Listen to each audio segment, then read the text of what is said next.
Live from Oil City Stadium in Whiting, Indiana, Northwest Indiana Oilmen Baseball is on the air. It's the Northwest Indiana Oilmen up against the Griffith Generals. Tonight we're booming throughout the region on the Voice of the Region, AM 1230 WJOB, and available across the World Wide Web on the Oilmen Facebook page, JED TV, Region Sports, and the Northern League YouTube page. I'm Brandon Vickery, glad to be joined by Cale Sleazer. And Cale, it was a dramatic game last night that saw the Oilmen lead 3-0 going into the ninth inning. The Generals rally to tie it and eventually win 6-3 in 11 innings. Yeah, Brandon, it was a staple win for the Generals last night. They were down, as you said, 3-0 in the ninth. Nick Altabelli had the huge hit to tie the game, and that was after he had wisdom teeth surgery, I believe 2 or 3 days before. It was his first day back. Not bad after a surgery like that. Yeah, no question about that. Meanwhile, for the Oilmen, they're trying to find a way to solve this General team. It's a team that the Oilmen have struggled against, losing the last 3 head-to-head matchups. These are big games for the Oilmen as they battle toward the top of the conference standings. Yeah, and on the Generals side, they're only 3-8 in their last 11 games, but all 3 of those wins against the Oilmen. How about that? The Oilmen are trying to find a way to get over the hump against this General team. Meanwhile, we talked about it on the broadcast last night. If you're going to only win 3 of your 11, I would think, and you're closer to the Generals, it seems like the Generals would choose for those 3 to be the ones against the Oilmen. Oh, you better believe it, Brandon. They love coming into Oil City and just making a statement. They've had a rough season overall, but most of their staple wins have been against these Oilmen. They're looking to make it 4 in a row tonight. Yeah, it's a big matchup as they try to keep that rolling, and we'll keep our pregame rolling right after this. It's the Oilmen, the Generals in just a little while. I'll have the lineups for you after this 2-minute break as our pregame continues next on the Northwest Indiana Oilmen Broadcasting Network. Rise and shine. All right. WJOB's Jim Deedlow starts your weekdays at 6 a.m. Jed in the region. And be sure to follow us on Facebook. WJOB, AM 1230 and 104.7 FM. When you hire certified electrician contractors, you're getting the best. But just as important as our skill and expertise is our culture of safety. We know it's important to you, and we know it's important to them. Certified Electrician represents the NECA IBEW team, a team where safety and productivity go hand in hand. It's why our jobs finish on time and on budget. It's why owners that use us are repeat customers. Certified Electrician, working together, powering Northwest Indiana.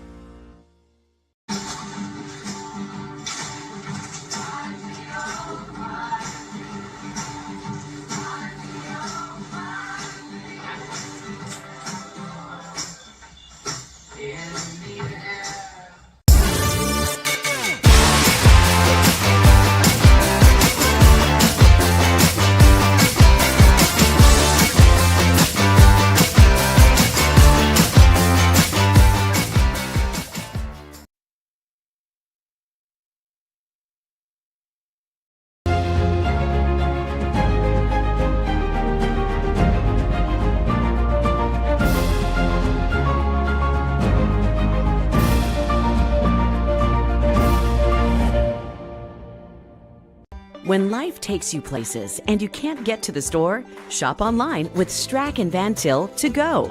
Our to-go service is easy to use, and it can save you time and money.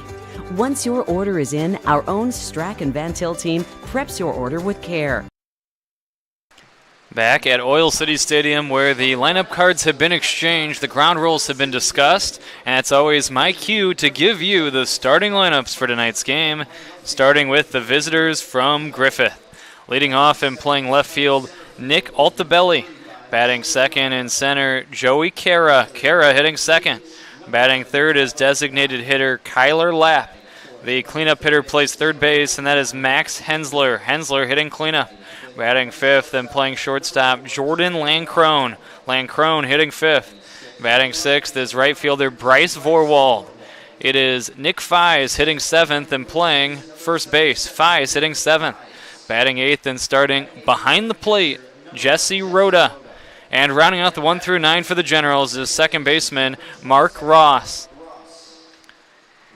And all that in back of Griffith right-hander Haron Abelhija, who's starting on the mound for the Griffith Generals. Now here's the Oilmen starting lineup that Abelhija will be opposing.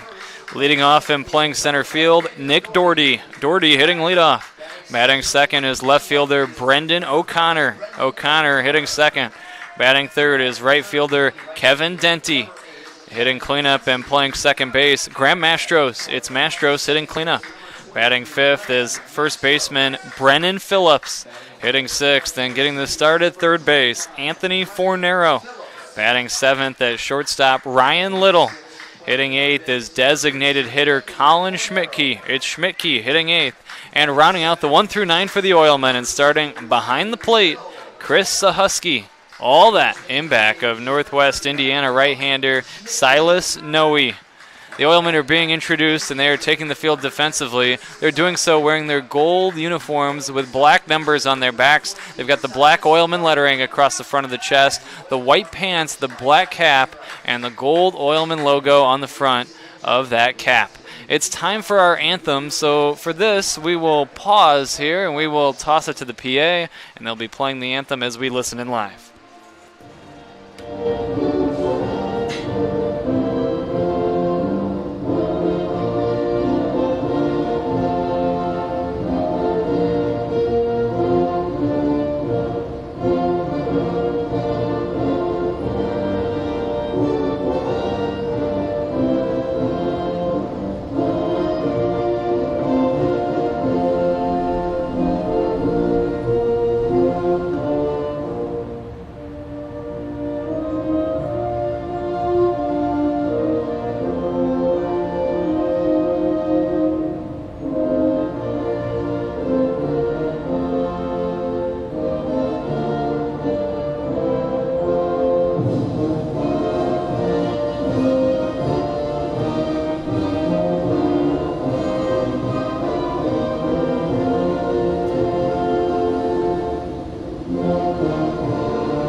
There you have the playing of tonight's national anthem.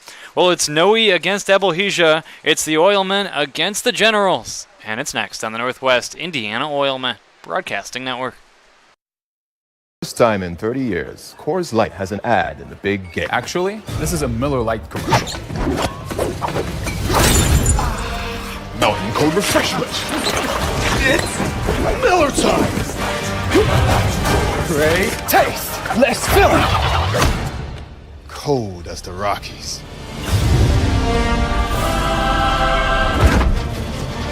Coors commercial. Miller commercial. Actually, it's a Blue Moon commercial. I am a success. I am the future. I am. I am. I am. I am. I am. I am. I am. I am. I am Ivy Tech Community College. Are you? Wait! Let me help! Land of Frost! Premium meat! Delicious! And no byproducts! Toss it in. Et moi? Okay. Make a smart choice. Land of Frost Premium Meat. It's common for back patients to have a lot of questions, but at Midwest Orthopedic Specialty Hospital, we ask a lot of questions too. We want to know about their jobs, their hobbies, their lifestyle. Because spinal conditions are oftentimes complex and multifaceted, the best solutions take into account work and lifestyle. The spine is at the basis of everything that we do and who we are. For us, surgery is not the first priority. Finding the least invasive option to give you your life back is. Back at Oil City Stadium as Silas Noe completes his final few warm-up tosses. The throw goes down to second base, and baseball is right around the corner. The Generals will bat first, and they'll do so wearing their green uniforms with yellow numbers on their backs, yellow General lettering across the front of the chest. They have white stars on the sleeves and yellow lines on the upper portions of those sleeves with gray pants, the green cap, the General G on the front of the cap, and the yellow bill to that hat. First pitch from Silas Noe is on the way. It's high and in for a ball as the first pitch comes at 7:09, and the game time temperature is a very humid and warm 84 degrees at a cloudy Oil City Stadium here in Whiting. Here comes the 1-0 pitch. It's taken downstairs for a ball, and the count is 2 balls and no strikes to General leadoff man Nick Altabelli. The umpires today, we will tell you about after this 2-0 pitch, as Noe comes back and tries to fire his first strike of the day. Instead, it swung on and lifted in the air towards center, camping underneath the routine fly as Nick Doherty. He gloves it, and that's the first out of the first inning. And that's a good swing there by Altobelli, staying nice and aggressive after hitting in what was arguably the biggest 2 runs in the game last night. That's not the result you want, but you like the swing out to center field. One away here in the opening frame, and Joey Cara will stand in next. The left-handed hitter will climb into that box against the Oilmen right-hander Silas Noe. Here's the set and Noe's first pitch. It's looked at for a strike in the count 0-1. Umpires today, George Hillard, calling all the balls and strikes.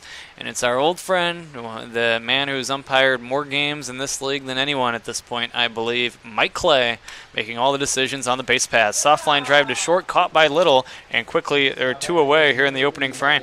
And that's just a tough out there for Cara. Squared it up well, but just right to the shortstop Little. That's really characteristic of some of the tough luck that the Generals have hit into this week and this season.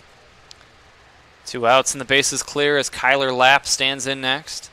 Noe attacking Lapp with a first pitch that's upstairs for a ball, 1 ball and no strikes. Noe 6'4", 160, right-hander, spent this past season at Morton Community College. I believe he's still in search of his home for this coming year. The Wilmette native is a 2020 New Trier product. He delivers a strike call and the count levels out on Lapp at 1-1.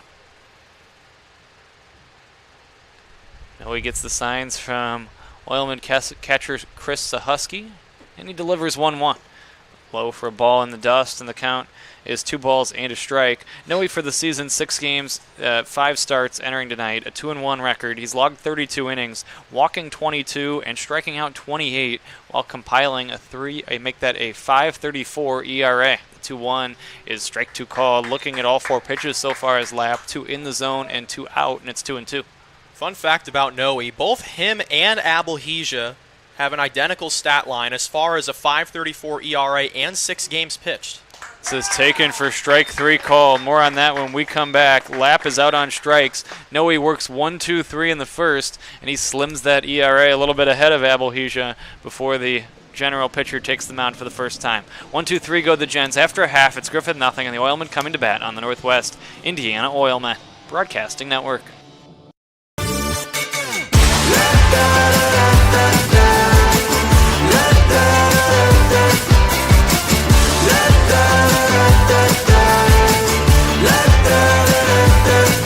Hold up, now do what you do, get loud, go ahead, get loose, get down to business, tell everyone, nothing's off limits, you can have anything you want.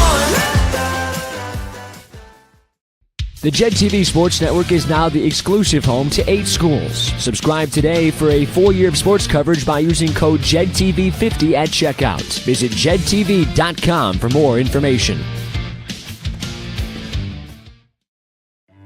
Don't let pain knock you out of the ring. Our hand, wrist, and elbow experts are pioneers worldwide. You need us in your corner. Midwest Orthopedics at Rush. Make an appointment today. After our minimally invasive spine surgery, 80% of golfers maintained or improved their handicap. Be treated by the pros to play more like a pro.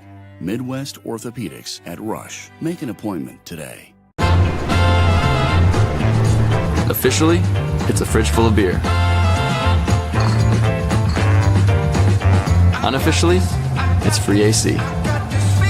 Coors Light, the official beer of everything. For a limited time only, you can shift gears, reroute your GPS to your nearest White Castle and get 12 classic new spicy buffalo or new Hidden Valley Ranch chicken rings for only $3.99. Try them all today at White Castle, a proud partner of the Northwest Indiana Oilmen. As Nick Doherty leads off the bottom of this first inning against Abelhisia, the starting pitcher for Griffith. Here's the wind, and the first pitch, it swung on and lifted in the air, high in the air to center. Underneath it is Cara. He's there to make the catch just to the left of straightaway, and that's the first out of the first inning, 1 pitch and 1 down. We're seeing a lot of aggressive swings early here, Brandon. We saw Altobelli fly out to center to start the Generals night, and then a tough L6 for Cara. Doherty following suit there with another fly out to center. Now it's Brendan O'Connor with 1 out and the base is clear.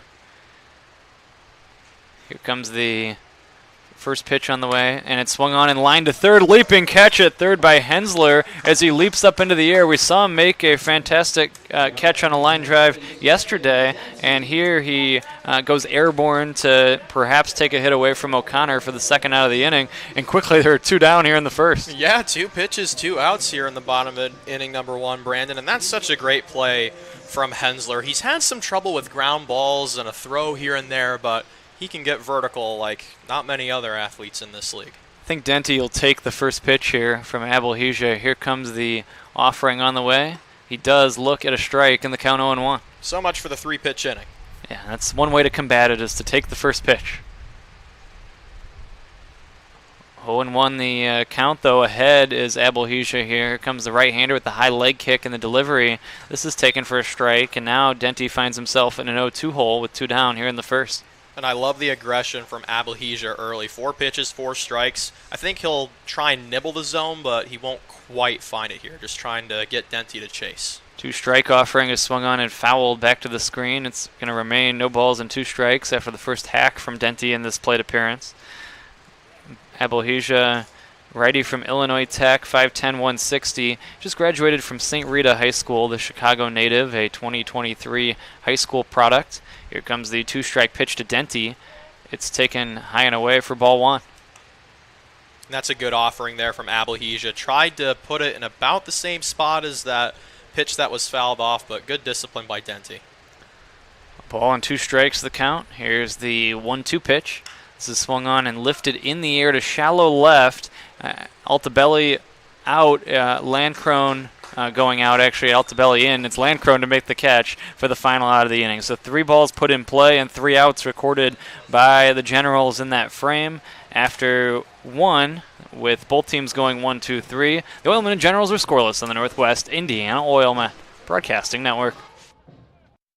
Football legend Tom Flores, a.k.a. the Iceman, a.k.a. the first Latino quarterback and head coach ever, a.k.a. why isn't he in the hall yet? Well, Coors Light is going to do something about it. I'll drink to that. You guys are crushing it. See how 8 grams of healthy protein in Land of Frost premium meat gives you energy and keeps you full. Let's get those buns toasted and bread. Cheese, 10 more, go. I'm getting shredded. Make the smart choice. Land of Frost premium meat.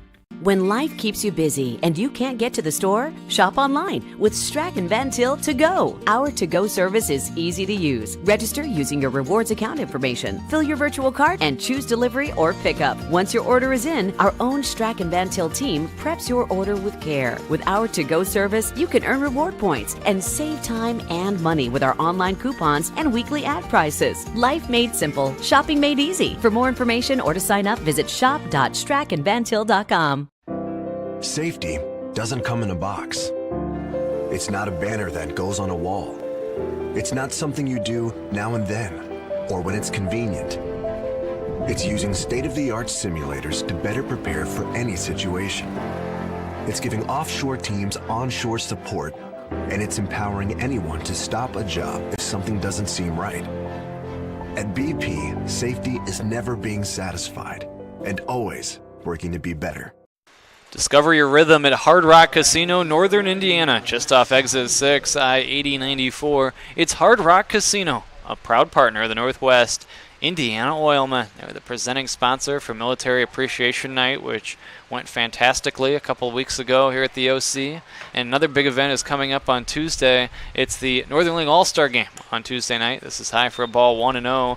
The count on Max Hensler, who made a nice catch on a line drive in the bottom of the first inning. He bats to lead off the second for Griffith. Here's Noe's 1-0, swing and a miss, and the count 1-1.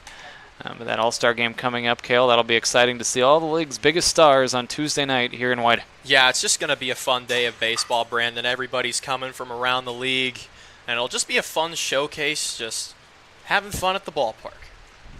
1 ball and 1 strike the count. Swinging a ground ball to the left side. This is going to be picked up by Fornero. His throw to first is in time. A nice play by the Oilman third baseman, and it goes 5-3 for the first out of inning number 2. Good off-balance throw there by Fornero. Trapped it in the glove with 2 hands. That's what you got to do, and got rid of it quick enough to get a hustling Hensler. Silas Noe facing the Generals for the first time this season. The last 5 games that Noe has pitched, the Oilmen have won the game each and every time. They are 5-0 over their last 5 games with Noe on the mound. Here's the first pitch from him, swinging a bouncing ball to the left side. This is going to be Fornero again, crossing into that hole in between third and short, and he makes a running throw to first in time. Phillips at first, able to keep that foot on the bag. Back-to-back 5-3 putouts begin this second. Yeah, copy and paste, Brandon. That was a really good play by Fornero. Another strong throw on the run. Control-C, Control-Z. With 2 outs and the bases clear as Bryce Vorwald stands in next.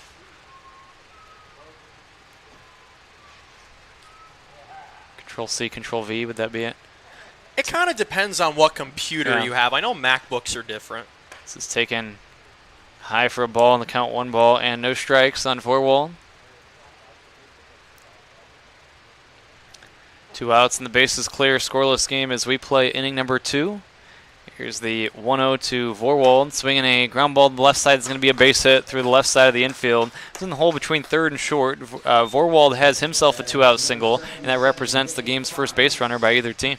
Yeah, and that's really good to see from Bryce Vorwald. He was not in the original starting lineup sent out today. There was a late scratch by Adrian Swike, but Vorwald came in and with some defensive shuffling, and he always puts in 110%, and just a really good swing there by the right fielder.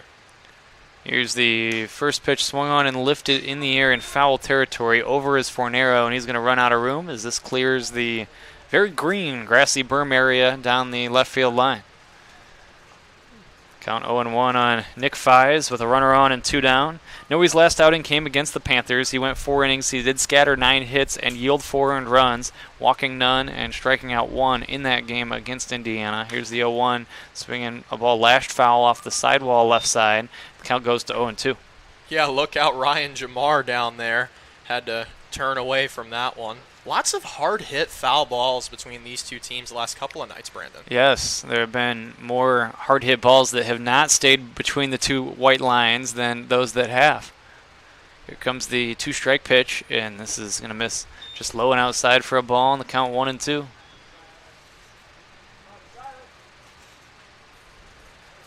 Silas Noe trying to get the Oilmen on track against these Generals. Runner goes, pitch outside, throw to second is going to be not in time.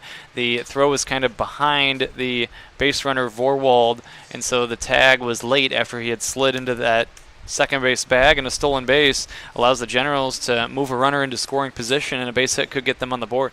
Yeah, that was a really good steal from Vorwald there. I believe that's the 100th steal of the season for the Generals. I'm going to fact check that real quick. 2-2 is swung on and fouled, out of play. The count remains 2 balls and 2 strikes.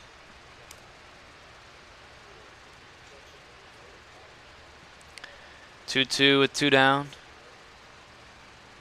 Runner on second. Here's the set and the 2-2. This is fouled back again. And that was the 100th stolen base for the Generals. And for Bryce Vorwald, that's going to be number 11. Not bad stealing 11% of your team's bases. Yeah, certainly. And Vorwald, it also shows you're getting on base a decent amount if you're stealing a decent amount of bases. 344 on base for Vorwald to be exact. A little bit higher now after that last appearance. 2-2 on Fies. Here's the 2-2 again. This is swung on and lifted high in the air, foul off to the left, and this one's going to sail out of play. Really good battle here between Noe and Fies. That's 5 foul balls, and this is going to be pitch number 8 coming up. Who's going to win this war here between these two? Runner on second base with no score. The Generals trying to find a way to strike first here on this Friday. Here's the 2-2. This is swung on and lifted in the air, foul again, and it keeps on going. And that's foul ball number 6, even half dozen. 9th pitch coming up. 4 fouls in a row. 2-2 with 2 down. The plate appearance continues to keep going, and the pitch count continues to elevate. Here's the 2-2.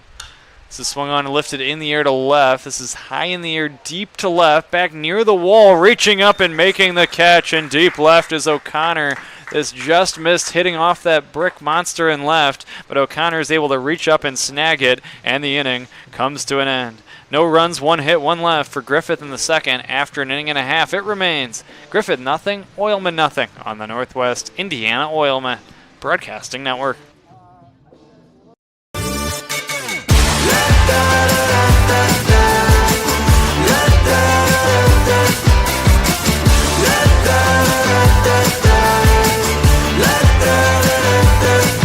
Hold up, now do what you do.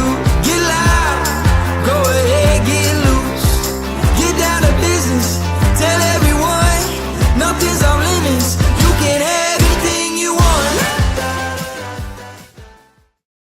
The Jed TV app is available on your smartphone and streaming devices. If you downloaded the WJOB Network app, then you're good to go. The same app with a new name. If not, head to the App Store on your phone or streaming device. And right now, you'll be able to watch Jed in the Region Rush Hour, and all PNW and high school sports right in the palm of your hand or in the comfort of your own living room. That's the Jed TV app, available on all streaming devices.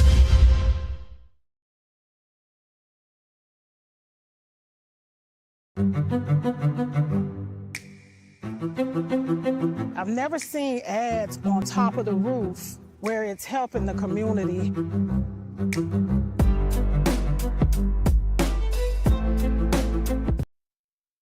Centier Bank proudly supports the Northwest Indiana Oilmen this season. Since 1895, Centier has remained deeply rooted in Northwest Indiana and promises to remain not for sale for generations to come.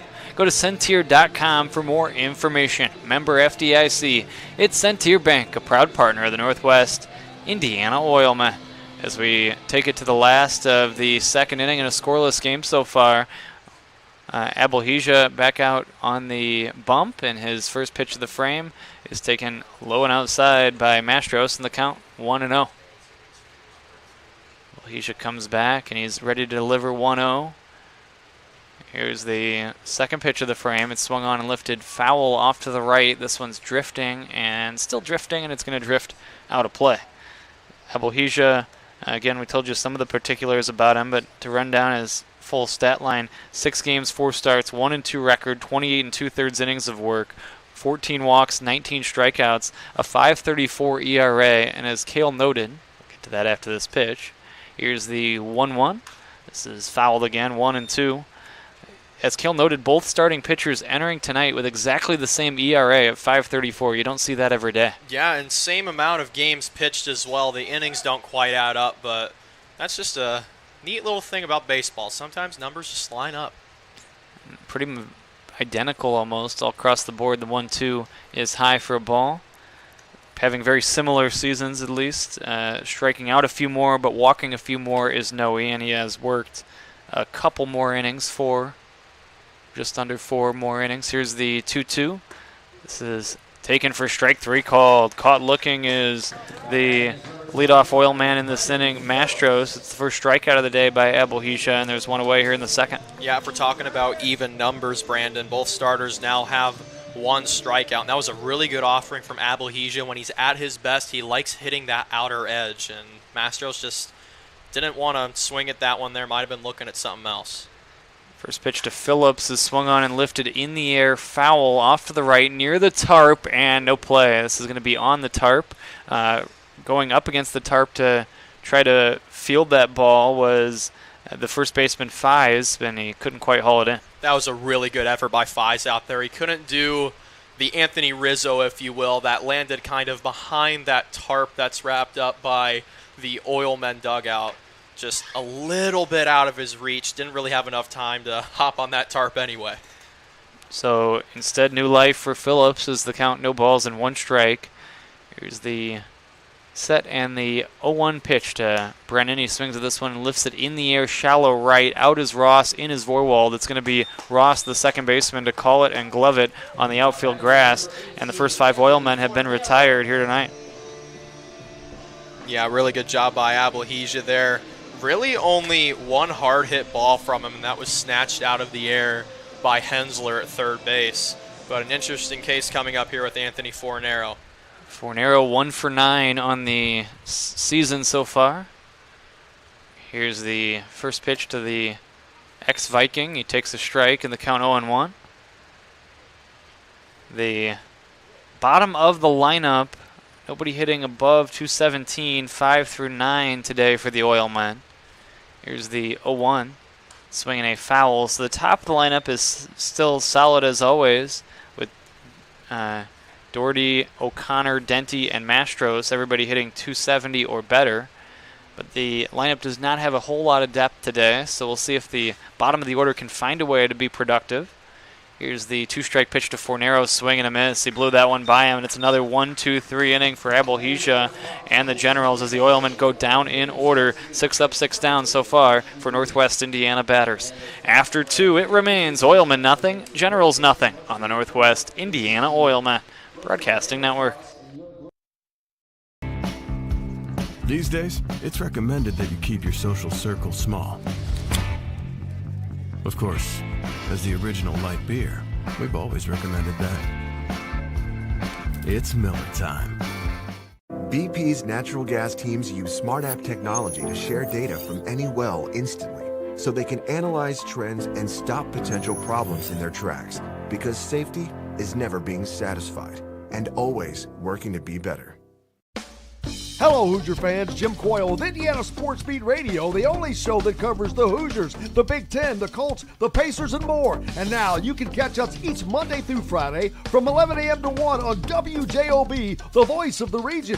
Daily guests like Don Fisher, Mike DeCourcy, Bob Kravitz, and Rick Bozich, the coaches, the players, and playmakers. You'll find them all on Indiana Sports Beat Radio with Jim Coyle, Monday through Friday, 11 to 1 on 1230 a.m. and 104.7 FM. Who is the IBEW? We're the people who bring the power to your home, the ones who make sure your phone calls and internet keep speeding along. We build things like schools and hospitals. We bring the biggest shows and sporting events to the world, keep America's railroads on the right track, help cities, states, and the federal government work for you. And we proudly build products made in the USA.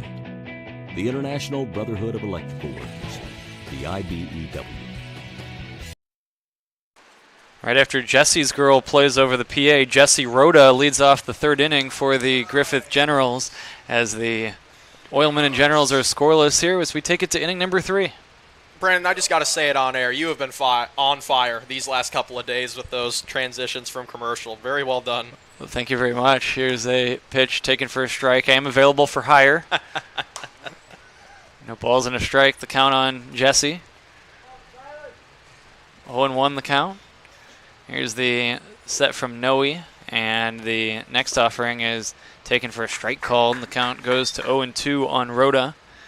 Oilmen coming into play at 22-13. Griffith stands at 10-24 on the season so far, and a couple different breakdowns, numbers to pass along to you. Here comes the 2-strike pitch. This is taken high for a ball. The count 1 ball. And 2 strikes. You heard Kale talk about in the open. Griffith is 3-11, or make that 3-8 in their last 11 games. 3-0 against the Oilmen. 0-8 against everyone else. Here's the 1-2. This is low and outside for a ball. 2 balls and 2 strikes. And after losing the first 2 head-to-head meetings, the Generals have won 3 straight head-to-head showdowns between these 2 squads. There's still 4 more matchups after tonight, so figuring it out against the Generals is going to be crucial for where the Oilmen finish in the standings. 2-2 is grounded foul right side. It stays 2-2. Yeah, and one of those matchups, Brandon, is coming up here on, I believe it's Sunday. Tonight is Friday. The Oilmen will go to Griffith on Sunday, so we'll see how it shakes out here tonight and then on Sunday. 2 balls and 2 strikes. The count on Rhoda, who's hitting 175, leading off this third. The 2-2 is upstairs. We go full at 3-2. The Oilmen have not been playing great baseball as late. They are 4-6 over their last 10 games. And this comes after, here's the payoff pitch. This is high ball 4. It's the first walk of the day issued by Noe. That is issued to the 8-man in the order, Rhoda. And now Ross will stand in with a man on base. That was a really good job by Rhoda there. He was down 0-2 in the count, and he's been known to chase some pitches when down in the count, but as of late, he's done a really good job staying disciplined, and he increases that on-base percentage.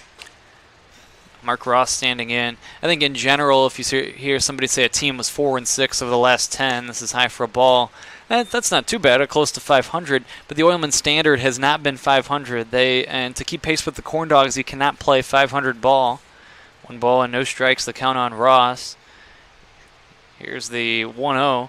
This is taken for a strike, so I think to really get the full context, you have to think about it in the sense that they were 18-7 in their first 25 games, and now 4-6 in their last 10. That's only 1 more loss over the first 25 as they have in their last 10. Here's the 1-1, swing and a miss, and it's 1-2.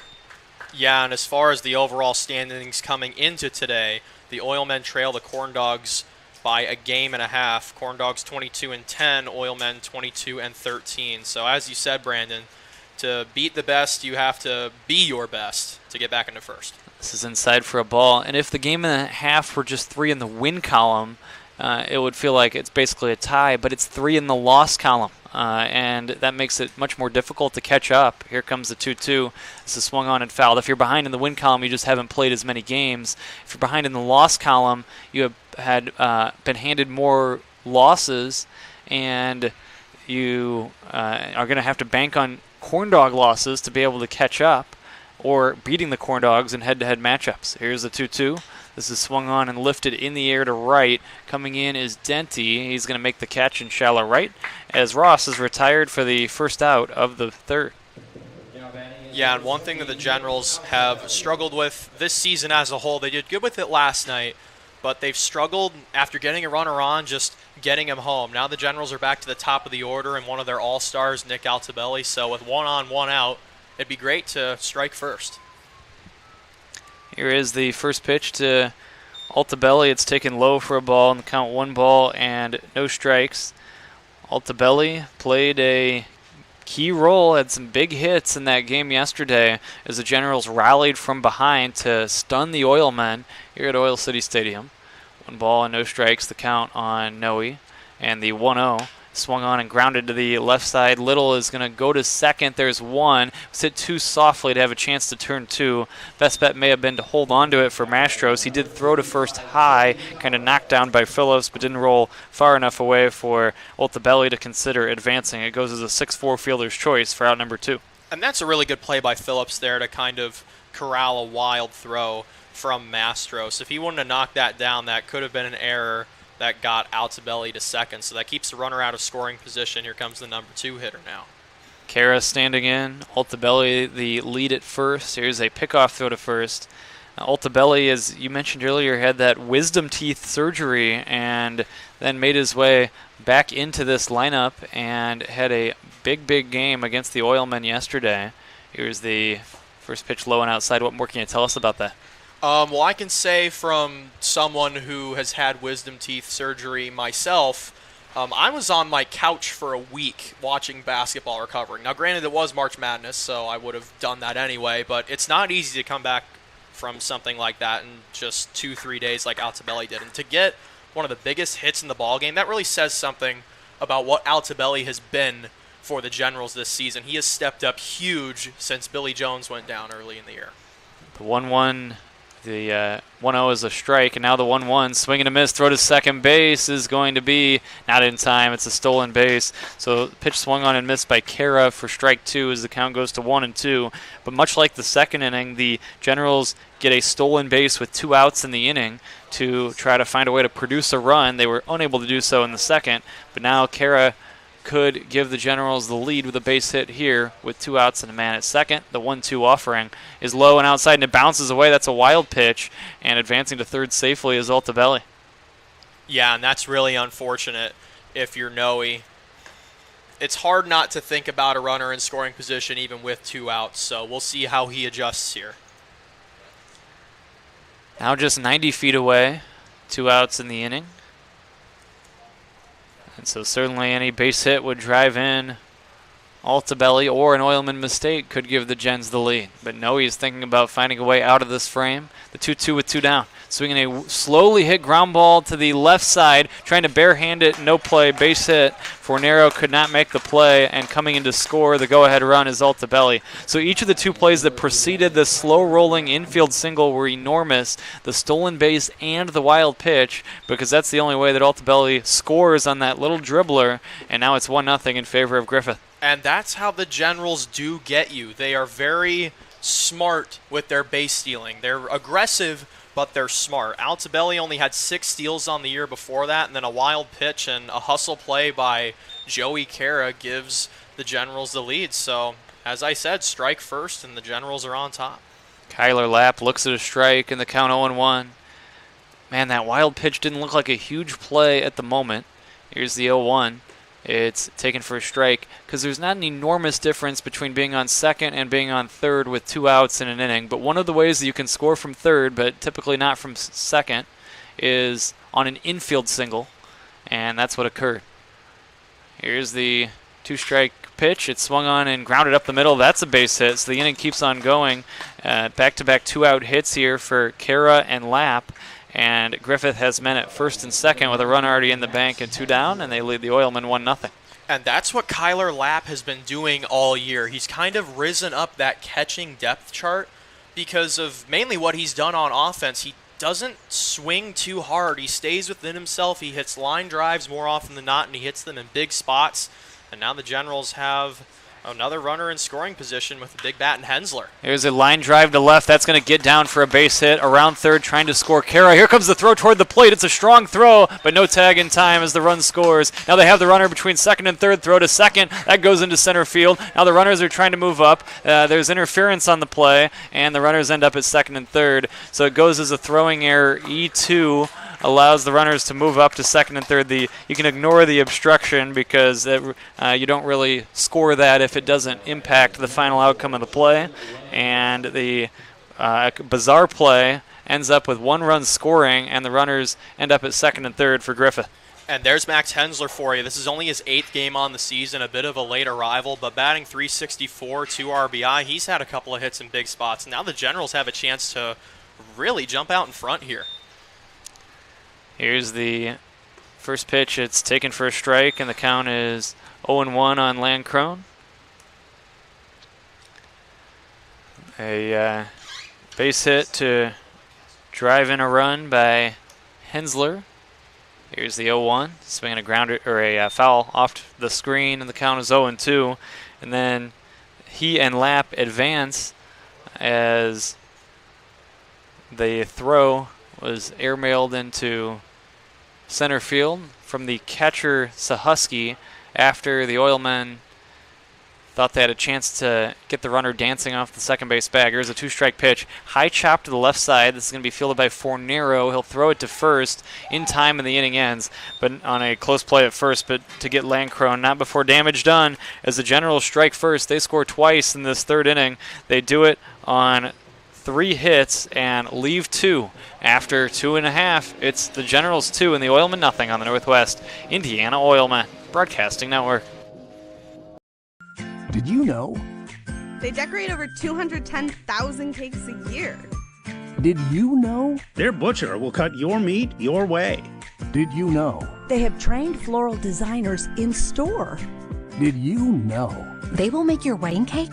Did you know? They have a variety of deli bakeable entrees. Did you know? Their online app has coupons and so much more. Who does that? Strack and Van Til. Now you know. Yes!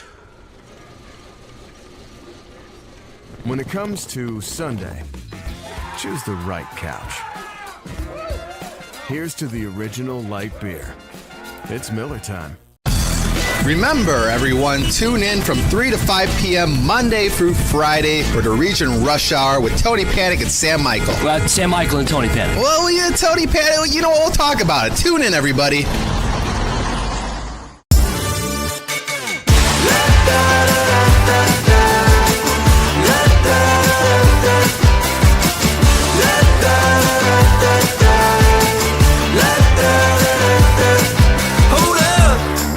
Now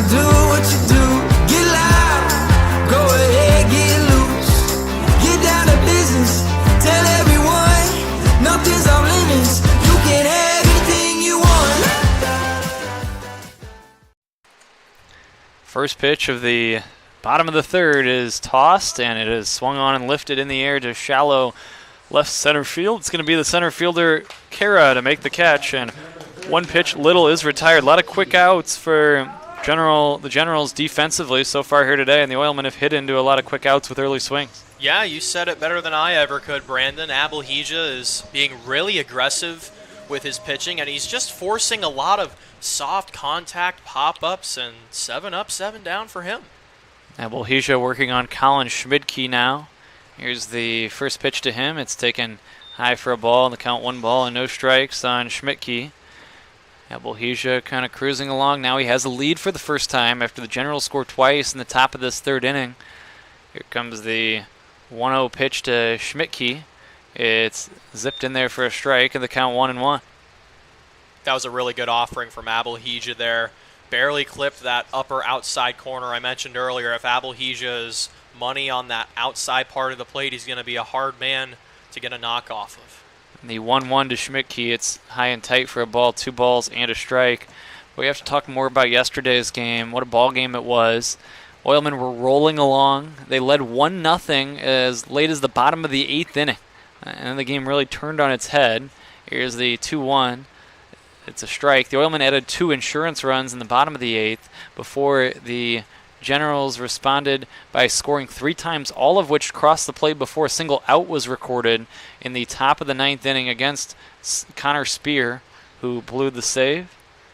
Here's the 2-2 to Schmidtke. It's fouled back to the screen. It remains 2 balls and 2 strikes. And Adam Enright kind of pointing to the fact that you can't give up 3 runs with only a couple really solid hits for the Generals in that inning. There was a lot of weirdness. There was a catcher's interference. There was an error. 2 balls and 2 strikes, the count on Schmidtke. Here's the set from Abelhija and the 2-2. Swing and a miss, and fouled at the plate, I beg your pardon, and it remains 2 balls and 2 strikes on Schmidtke, but that was kind of how that inning developed.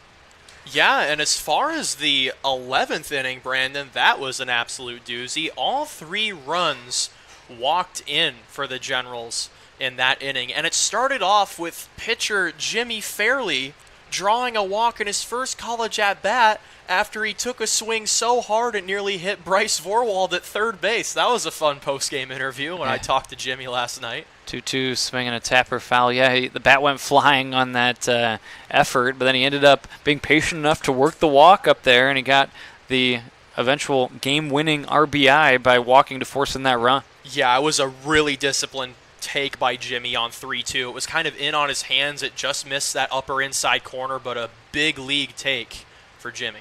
2-2 is swung on and lifted foul out of play. Remains 2 balls and 2 strikes. For the Oilmen, the story was the 9th inning. I mean, by extra innings, they had ran out of pitching, and it kind of was what it was in extras, but that was a game that they needed to win in that 9th inning. But the Generals found a way to rally and tie the game and send it to extras, then had the heavy advantage because they had more pitching available. The 2-2 is taken low for a ball. We go full at 3-2. And this is a really good battle we have here, Brandon. This is going to be the 10th pitch of the at-bat coming up here on 3-2. Payoff on the way.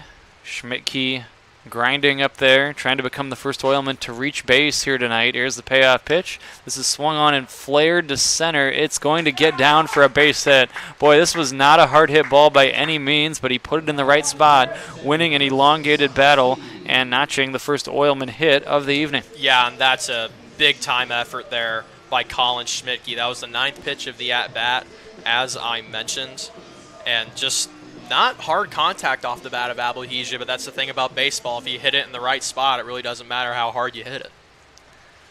So Husky standing in next. Here's a pickoff throw to first, not in time. Getting back to Fairley, it sounded like he wasn't even sure he'd be pitching yesterday, and it certainly probably didn't think he'd be hitting. Oh, absolutely not. Jimmy's role has been evolving this last week or so. The Generals are in a long stretch. So Husky takes a strike. And they're trying to save their pitching, and one way that they're trying to do that is stretching Jimmy Fairley across several games. They're trying to use him as a bullpen arm most days instead of using him as a starter like they usually do.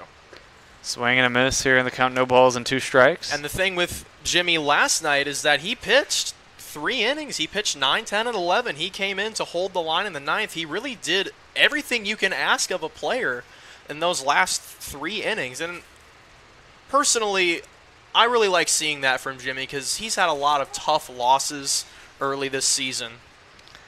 It's a pickoff throw to first. Not in time.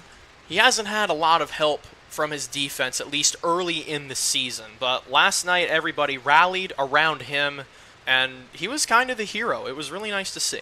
Here's a 2-strike pitch. This is swung on in line to left center. This is going to be trouble and get down for extra bases. Ground second, headed for third is Schmidtke. He's going to get the stop sign there from Adam Enright. Pulling up at second base with a double is Chris Zahusky. And the Oilmen get base knocks out of the 8 and 9 spots in their order. And now the most dangerous spot in the Oilmen lineup tonight. The top of that lineup will stand in with runners at second and third and only 1 away. Yeah, and that's what you were talking about earlier, Brandon. How well can the 5 through 9 do for the Oilmen tonight in 2 really big hits? Colin Schmidtke kind of dealing first blood against Abelhesia, for lack of a better term, and then a big hit by Zahusky finding the gap in left center. Now a base hit can tie this game. 1 out, runners at second and third. Here's the first pitch, and this is going to be inside for a ball. The count 1 ball and no strikes. But golden chance for the Oilmen. The infield back here for the Generals conceding a run on a ground ball. The Oilmen trying to find a way to get back to even here, chasing it 2-0, the 1-0. This is swung on and popped up. This will likely not do the job. Landcrone, the shortstop, is underneath it, and he snags it, and that's as good as a strikeout. A timely pop-up induced by Abelhesia, and now 2 down, and the inning rests on the shoulders of Brendan O'Connor. And that could be a big out in this inning and this ball game, Brandon. That's 2 outs. Now you don't have to worry about a deep fly ball that could potentially score a run. You just got to find leather out there, trust your defense, and just try and work a good at-bat against Brendan O'Connor. Schmidtke, the runner at third. Zahusky at second base. Here's a swing and a foul out of play. And you have to figure that part of the thought process of Adam Enright throwing up the stop sign at third base on Schmidtke was the top of the order is coming up with only 1 away, so he didn't want to risk getting a runner thrown out at the plate, feeling like you'd have a good chance with these guys up there, and O'Connor is included in that. Here's the 0-1. Low and outside for a ball, 1-1. And that was a good stop there by Jesse Rhoda. That could have easily gotten past him, but a quick reaction to his right put that chest protector down, and that potentially saved a run there. 1 ball, 1 strike, yeah, no doubt. 2 outs, men at second and third, 2-0 in favor of Griffith. They scored twice in the top of this third inning against Silas Noe. Here's the 1-1. This is high for a ball, 2-1.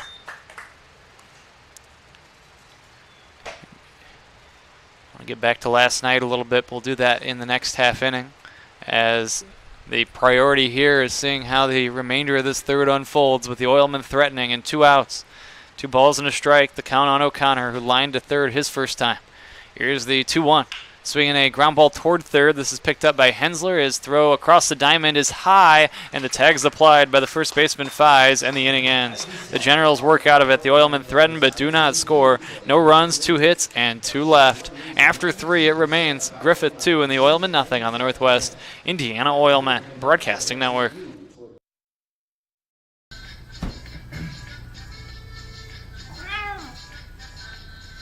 You didn't do anything wrong. You just didn't know Miller Lite has more taste and only 1 more calorie than Michelob Ultra. Now, you do. When life takes you places and you can't get to the store, shop online with Strack and Van Til to go. Our to-go service is easy to use, and it can save you time and money. Once your order is in, our own Strack and Van Til team preps your order with care. For delivery or pickup, enjoy the convenience of letting our to-go team shop for you. Enjoy your special moments. Sign up online today at shop.strackandvantil.com.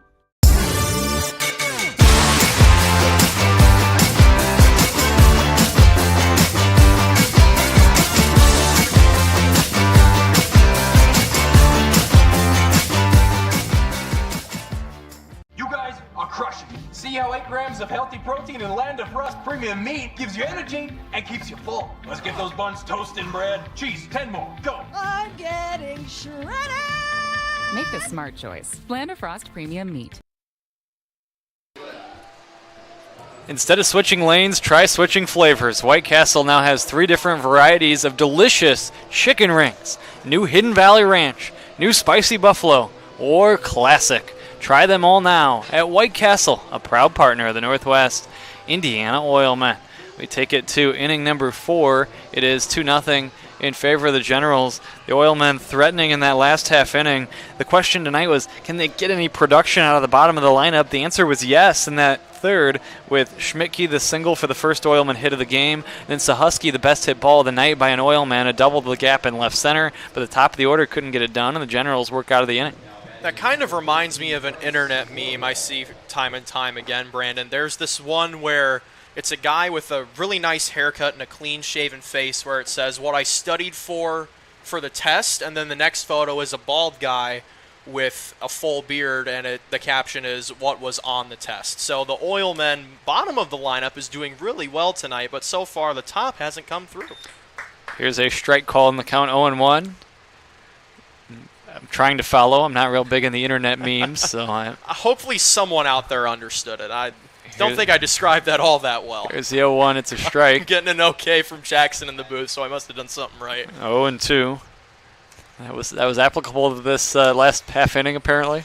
0-2 the count. Everyone else says yes. We'll go with it. I'm glad someone understood me there. This is fisted towards center. It's going to get down for a base hit. This pitch was in on the hands of Vorwald. He did not get it on the middle part of the bat, but it was a base hit nonetheless, and that leads off this fourth. Yeah, and that's battling Bryce Vorwald for you. Whenever he has a chopper on the ground, he hustles to first. Whenever he faces a tough pitch, he just tries to muscle it into the outfield, and that's exactly what he did there. He's 2 for 2. 2 of the team's 5 hits as we play inning number 4. Nick Fies stands in next. First pitch to him, swinging a grounder foul left side in the count 0-1. Getting back to last night to finish up on Fairley, I thought, how huge is that in the 9th and 10th innings especially? By the bottom of the 11th, there was wiggle room with the 3-run lead, but you're facing this Oilman lineup with no room for error. The Oilmen have walked it off in their home park so many times over the years, and for him to keep them off the scoreboard and keep the game going, not once but twice when the Oilmen just needed 1 to win. This ball is crushed to left. It is trouble, and it is going to sail over the brick monster in left. This is a home run. A 2-run home run for Nick Fies. His second of the year, doubles the lead. A missile over the scoreboard in left, and Griffith has increase the advantage. It's 4-0 in favor of the visitors. And one of my favorite quotes from Nick Fies that he's told me on several occasions this year, I'm not afraid to swing the bat. He had a home run on opening day all the way back on May 30th for his first, and number 2 is a boomer over the brick monster in left. That was not a cheapie at all for a guy that had only hit 1 all season and not since opening day. He nails that one to make it 4-0 in favor of the Generals here in inning number 4. Now it's Rhoda standing in. Noe ready, and the first pitch to Rhoda is taken off the plate away for a ball, 1 ball and no strikes. 4-0 Generals, 4 runs, 6 hits, no errors, 0-2-1 for the Oilmen. Here's the 1-0. It's taken for ball 2. 2-0, but I thought those were huge innings getting back to last night, pitching those pressure innings and keep the Oilmen off the board. Yeah, absolutely, Brandon. You got to hold the line if you're facing a really good team, and that's exactly what Jimmy Fairley and the Generals did. 2-0's a strike, 2-1. On the Oilmen side, a few things to highlight despite the disappointing loss last night, and that starts with Tyler Locks. What a pitching performance. He continues to be outstanding. He ended up with no decision because of the late rally, but he was in position for the win after 7 shutout innings, and he's throwing more off speed with intent, making it look like a fastball. The fastball velocity is up for him compared to earlier in the season, and it's safe to say as the 3-1 is ball 4, a walk that follows the home run. So a home run, then a base on balls. Rhoda has walked twice, and that'll bring up Mark Ross in a 4-0 game in the 4th. But I think it's safe to say, and Adam Enright kind of emphasized this when we talked to him after the game last night, that Tyler Locks is looking ready to pitch at the next level, and that's what this summer is all about for him.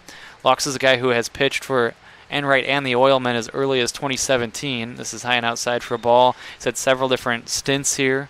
And as a post-college player, this summer is about proving that he's ready to continue his career at the next level. And so far, so good in terms of proving that. And last night was just another example. Here's the 1-0. It's a strike, 1-1.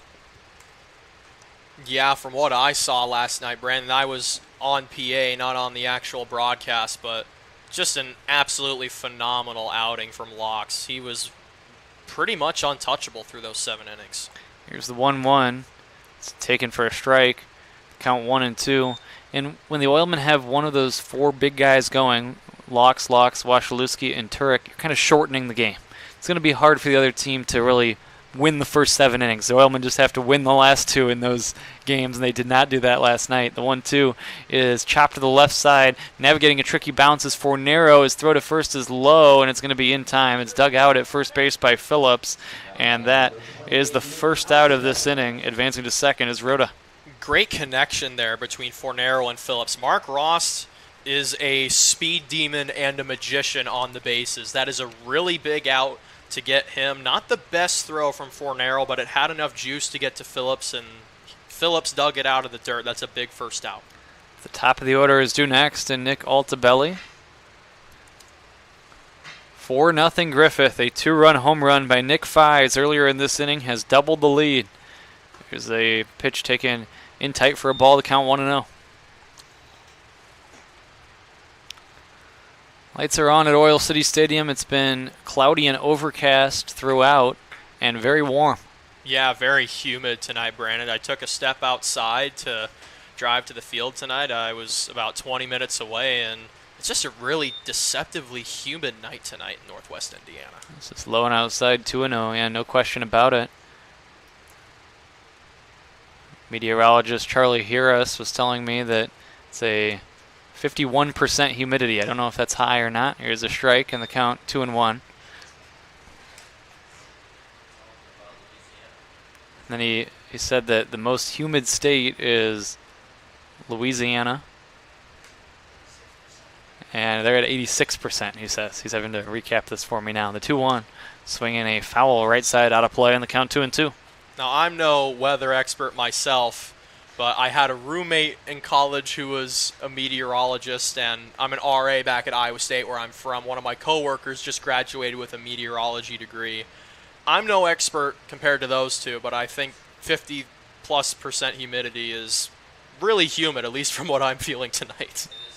2-2 is high for a ball. Above average, that's Charlie. I believe it. The average has to be lower than 50%. I would it's imagine only 51 so. Tonight. 3-2. 1 out, 4-0 the score in favor of the Generals. Here's the payoff pitch. This is taken high for ball 4. 2 walks out of the 3 batters since the home run, and sometimes that's an issue after a pitcher gives up a home run. They start to press a little bit and start to lose their command.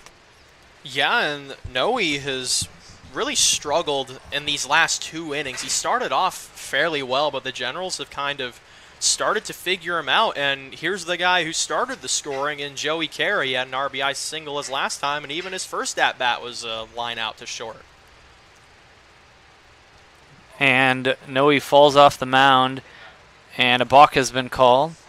Noe was mid-motion, and he lost his balance and fell off the mound, and a balk allows the runners to move up to second and third. It's about as easy of a balk call as you'll see for George Hillard and Mike Clay. His runners are awarded second and third. This is taken inside for a ball, 1-0.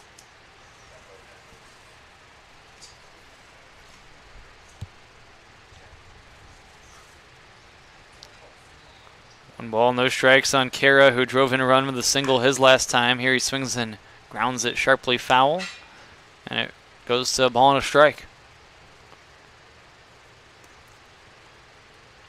I don't have the best angle of the bullpen here, Brandon. Do you see anybody warming in the Oilmen pen at the moment? I do not. Oilmen. This is taken high for a ball, a check swing, now a snap throw to third. That's not in time. So the pitch misses upstairs for a ball. Count 2-1.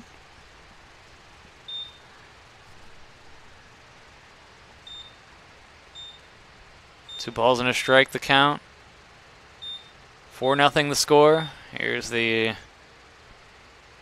set and the 2-1. Swing and a miss, and the count goes even at 2-2. The Oilmen trying to get a little more length out of Noe because they don't have a ton of depth right now pitching-wise. They played a ton of games the last couple weeks. They ended up making up a game against the Generals, creating a long stretch of playing every day, entering the All-Star break because of some of the rain that happened the previous week. They did get a few off days due to the rain the previous week, but then this week playing Sunday through Sunday. 8 games, assuming these next couple games are played here over the next 2 days. The 3-2 is taken for strike 3 call. Out on strikes is Kara. He's caught looking, and he had a slight argument with George Hiller. Yeah, I was about to say there, Brandon. Kara was not very happy with that call. I will say it was right on that borderline edge of the inner third of the plate, but nonetheless, Kara is down on strikes. Big second out. Here's the first pitch on the way. Look out, this is high and inside. Backing away from it is Lapp, and the count 1-0. This is a big spot here. Oilmen are behind by 4. They're going to have some work to do as the ball game moves along. They don't want to let that lead increase from 4 to 6 with a potential 2-out hit from Kyler Lapp. Here's the 1-0. Swinging a smash foul left side. The count evens out at 1-1. And good swing by Lapp there, just a little bit ahead of it. He just needs to lean on that back foot just a little bit more. As I said earlier, he's a really good line drive hitter. He just needs to get it over that first level of the defense, and a smart base runner in Altobelli could score from second if it's just driven into the outfield. Here's the 1-1. This is swung on and lifted in the air, foul off to the right, and this is going to sail out of play. Count a ball and 2 strikes. Elsewhere in the Northern League, they are in the 4th inning over in Crown Point. It's the Corn Dogs 4 and the Panthers nothing. So that's not good news for Oilmen fans either. The only silver lining last night was the Corn Dogs also lost, so it was a missed opportunity to make up ground, but the gap actually did not increase last night. And it's Southland leading the Miracle tonight by a score of 4-1 in the 9th. Here's the 1-2 low for a ball blocked by Sahusky. Count goes 2-2. The deuce is wild here in the 4th. 2 balls, 2 strikes, 2 outs, 2 on, and 2 in for Griffith.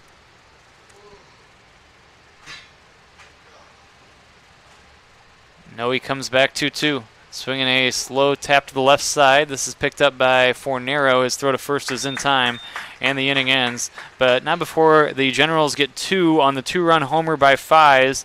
They had the 2 hits in the inning and leave 2. After 3.5, it's now Griffith 4 and the Oilmen nothing on the Northwest Indiana Oilmen Broadcasting Network.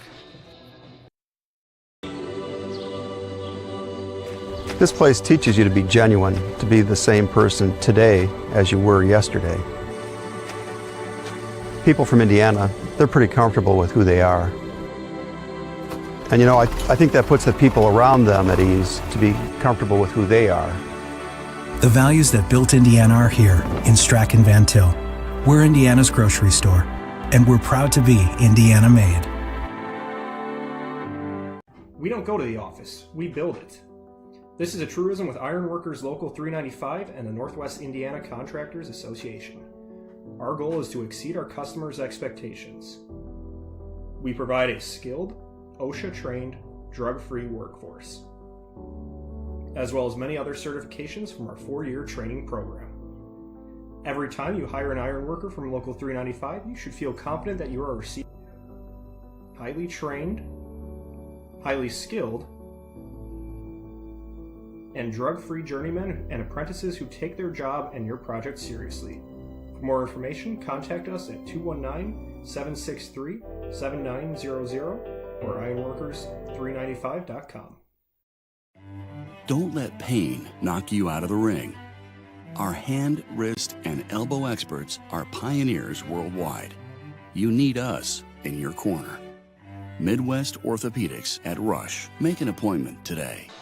Ladies and gentlemen, ordering groceries has never been easier. New online shopping at Strack & Van Til saves you time and money. In-store sale prices, pickup or delivery, online coupons, rewards points, and more. Sign up at shop.strackandvantil.com today. It's Strack & Van Til, a proud partner of the Northwest Indiana Oilmen. As we get set for the last of the fourth inning to commence, the Oilmen trying to find a way on the board. They chased the Generals by a score of 4-0. Griffith did threaten for more in that last half inning, but the Oilmen eventually getting out of it as Noe stranded men at second and third, but they did score twice on the home run by Fies. Yeah, just a really good swing of the bat there by Nick Fies. As I mentioned, he likes to take big swings. That's resulted in a lot of swings and misses. That's hurt his average. It's below the Mendoza line coming into play, but a really good swing doubles the Generals' lead. First pitch strike to Kevin Denty, hitting .333, and he's batting third in the Oilman order. He popped up his first time. No balls and a strike on the left-handed hitter who's been one of the Oilman standouts of the entire season. Here's the 0-1, high for a ball, 1-1. 4-0. The Generals lead this game. They're out hitting the Oilmen 6-2. Here's the 1-1. Taken for a strike, and the count goes to 1-2.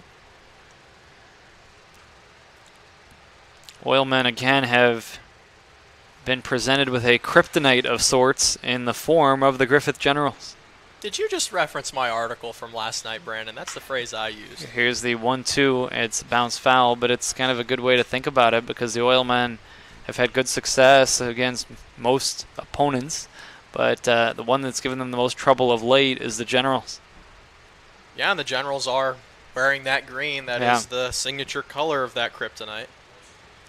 Another team that has given the Oilmen some problems, though, is the Vikings, and they will be here tomorrow night. Oilmen and Vikes, always a good matchup when those two teams face off at the OC. The 1-2 is banged foul right side. Earlier in the season, a few wins here for Southland. As the homestand wraps up tomorrow night with a 7:10 start. And then the Oilmen will be on the road to take on these Generals in Griffith on Sunday afternoon. 4:10 the start time there. That'll be the final game before the All-Star break. Here's the 1-2. This is high for a ball. We go even at 2 balls and 2 strikes on Denty. Yeah, to your point on the Vikings, Brandon, they're just a scrappy team. They know their fundamentals, they know how to string hits together, and they just find ways to beat everybody. Here's the 2-2. It's taken high for a ball. The count goes full at 3-2.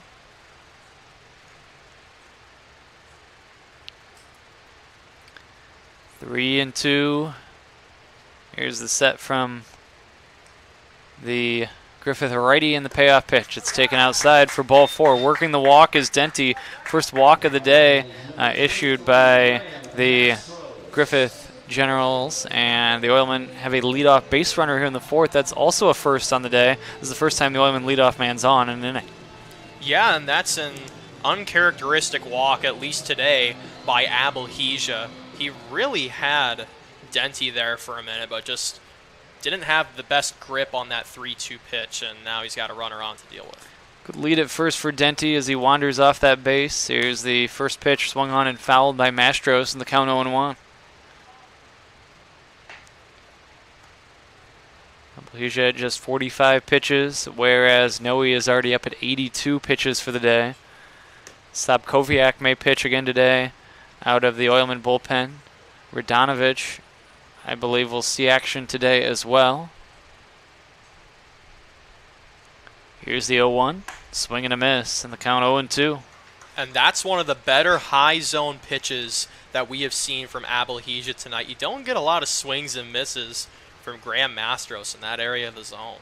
Yeah, to just challenge him right there and kind of win that challenge. Now it's a 2-strike count on Mastros, who has already struck out once today. He swings and puts this one in play. A high fly ball to right center, ranging over to make the play is Vorwald, and that is the first out of the 4th inning. And I thought that was Joey Cara's ball all the way there, but Vorwald must have had a better angle on it running into his right, and that's the out. Brennan Phillips is going to stand in next 4-0 the score in favor of the Generals. 1 out and 1 on for Phillips. Phillips popped up on the infield his first time. This is one of the few nights, we talked about it already. Here's the pitch. This is swung on and sent high in the air to left. A high fly ball underneath it is Altobelli. He came in a few steps and made the catch for the second out of the inning. It's one of the few nights. We talked about the warmth and the heat and the humidity. I mean, it's been cooling off almost every night all season here at Oil City Stadium, but night has fallen and it is still very hot at the OC. Yeah, absolutely, Brandon. We've referenced that humidity and all the percentages that come with it. But yeah, just kind of an uncharacteristically unchilly night in Whiting. It was really cold here last night. Fornero with 2 outs and a runner on first. Swing and a miss, and the count 0-1. Now this ball gets away, and this is going to be a pass ball, allowing Denty to reach second safely. And that's unfortunate for Abelhesia. He had another great swing and miss pitch there, right on that upper inside corner, but Rhoda couldn't get a hold of it behind the plate, and that puts a runner in scoring position. 0-1 the count with 2 down. Denty now the lead at second. Can the Oilmen get on the board with a 2-out hit from Fornero? This is low for a ball, 1-1.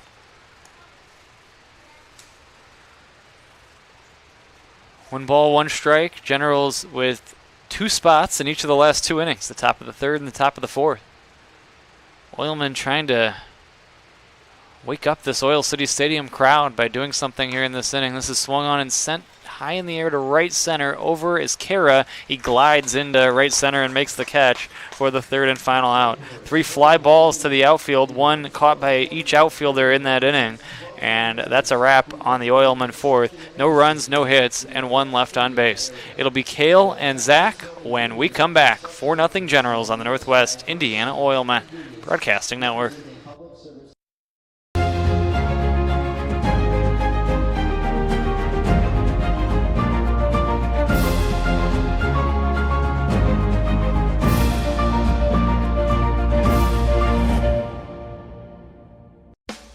Hello, Hoosier fans. Jim Coyle with Indiana Sports Beat Radio, the only show that covers the Hoosiers, the Big Ten, the Colts, the Pacers, and more. And now you can catch us each Monday through Friday from 11 a.m. to 1 on WJOB, the voice of the region. Daily guests like Don Fisher, Mike DeCourcy, Bob Kravitz, and Rick Bozich, the coaches, the players, and playmakers. You'll find them all on Indiana Sports Beat Radio with Jim Coyle, Monday through Friday, 11 to 1 on 12:30 a.m. and 104.7 FM. Meet football legend Tom Flores, a.k.a. The Iceman, a.k.a. the first Latino quarterback and head coach ever, a.k.a. why isn't he in the hall yet? Well, Coors Light is going to do something about it. I'll drink to that. It's common for back patients to have a lot of questions, but at Midwest Orthopedic Specialty Hospital, we ask a lot of questions too. We want to know about their jobs, their hobbies, their lifestyle. Because spinal conditions are oftentimes complex and multifaceted, the best solutions take into account work and lifestyle. The spine is at the basis of everything that we do and who we are. For us, surgery is not the first priority. Finding the least invasive option to give you your life back is. And we're back at Oil City Stadium. Kale Sleezer with you. Zach Carr is going to join me for this 5th inning. And we got a new pitcher on the mound for the Oilmen, Ryan Radonovich. He's going to face Max Hensler, Jordan Landcrone, and Bryce Vorwald. 4, 5, 6 for this Generals lineup.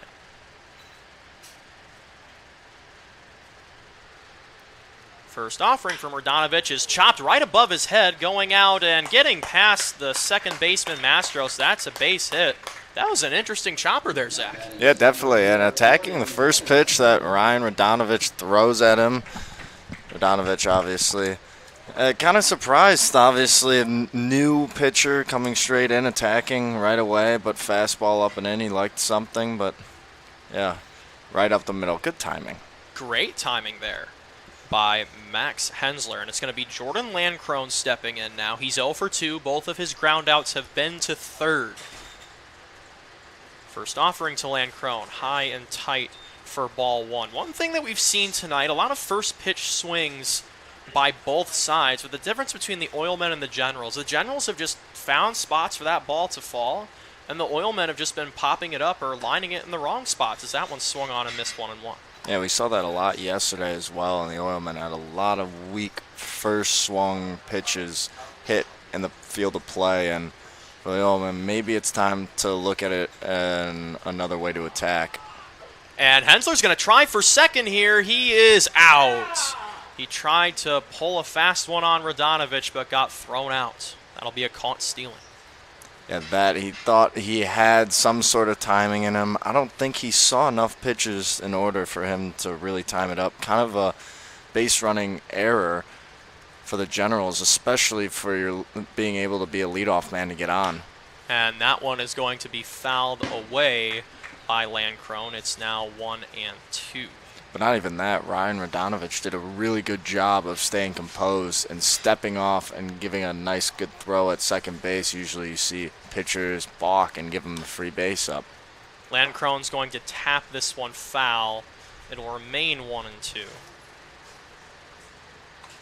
On deck is Bryce Vorwald. He's had a nice night on both sides of the ball. Has seen it well defensively and offensively for that matter. 2 singles and a stolen base.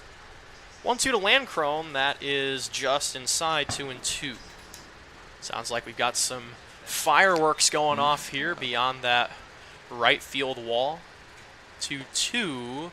Called strike 3 on Landcrone. He gives a bit of a wry smile there as he walks back to the dugout. That's out number 2. Yeah, so Husky knew it right away. He threw it even before the call was made, and I kind of agree right there. It's a really good, well-placed pitch. Something he really couldn't do anything with, kind of froze him.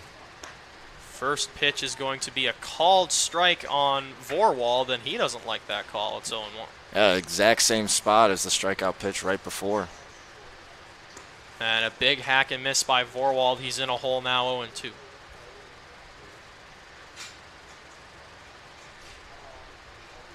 Next offering, that's high and tight. Look out, 1-2. Hello.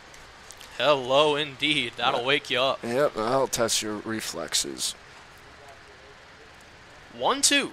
Fouled off. And we'll have another 1-2. Should the inning continue, it's going to be Nick Fies on deck. He has the swing of the ball game so far. He hit a towering homer over the brick monster and left back in the 4th. That one's tight on Vorwald, 2-2. Yeah, that one was no doubt. He knew right away once it left the bat. Vorwald awaits the 2-2. Here it is. And just low. Good frame, however, by the catcher, Chris Sahusky, on that one. Yeah, Sahusky does a really good job back there. All the Oilmen catchers do. This one's popped up right side, and it's going to be caught in foul territory, about 3 or 4 feet foul.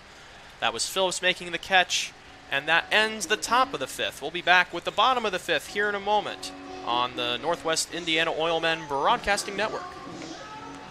When life takes you places and you can't get to the store, shop online with Strack and Van Til To Go. Our to-go service is easy to use, and it can save you time and money. Once your order is in, our own Strack and Van Til team preps your order with care. For delivery or pickup, enjoy the convenience of letting our to-go team shop for you. Enjoy your special moments. Sign up online today at shop.strackandvantil.com. The JED TV app is available on your smartphone and streaming devices. If you downloaded the WGLB Network app, then you're good to go. The same app with a new name.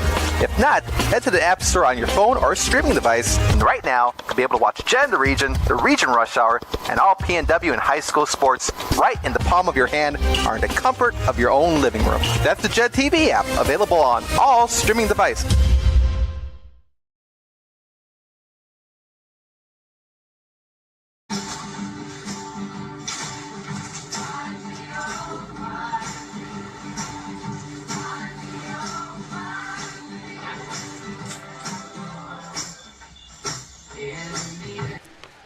And we're back at Oil City Stadium. Oilmen batting in the bottom of the 5th.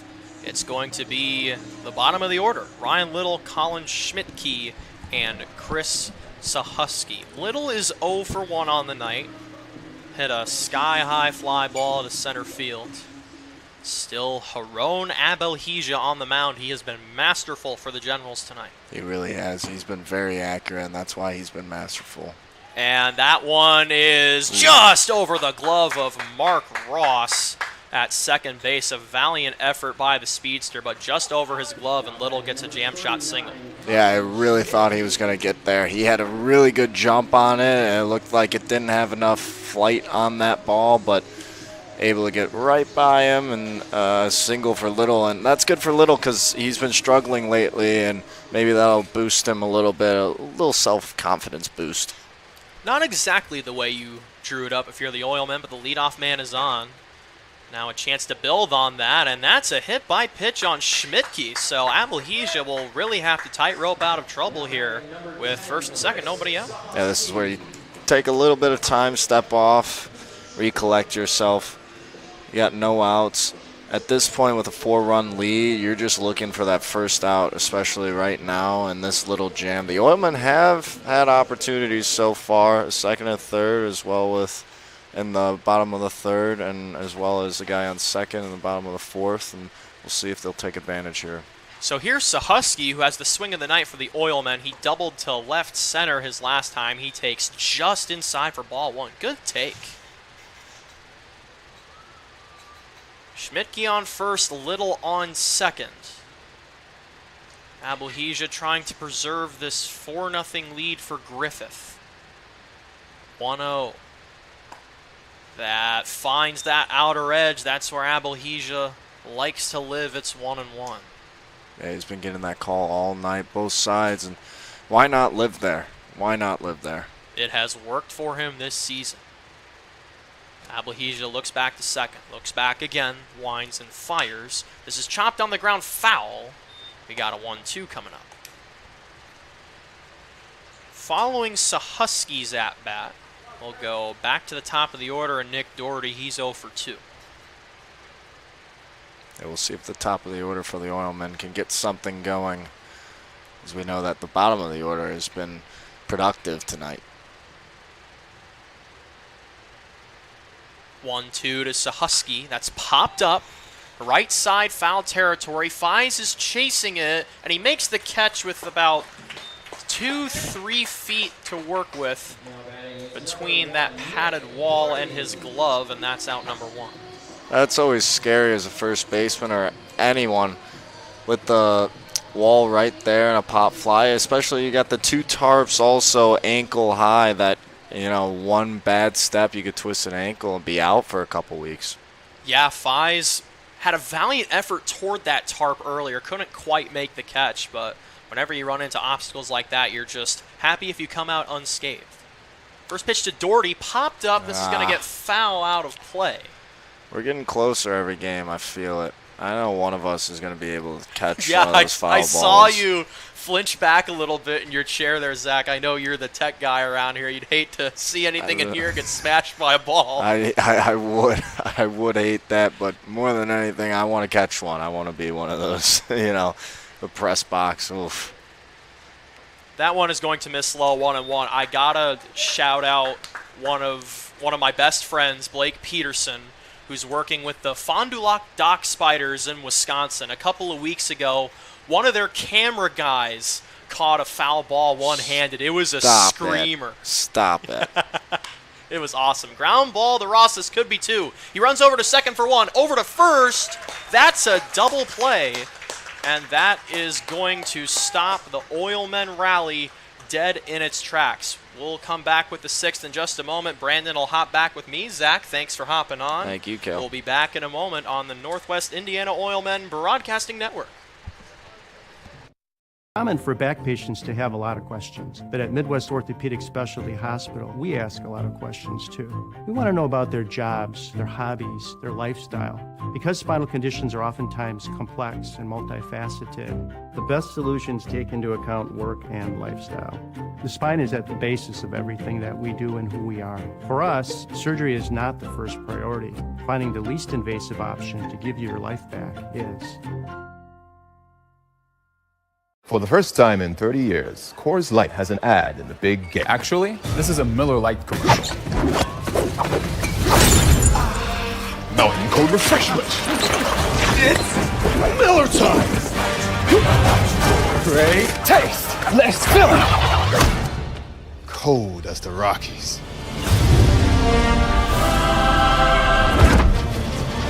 Coors commercial, Miller commercial.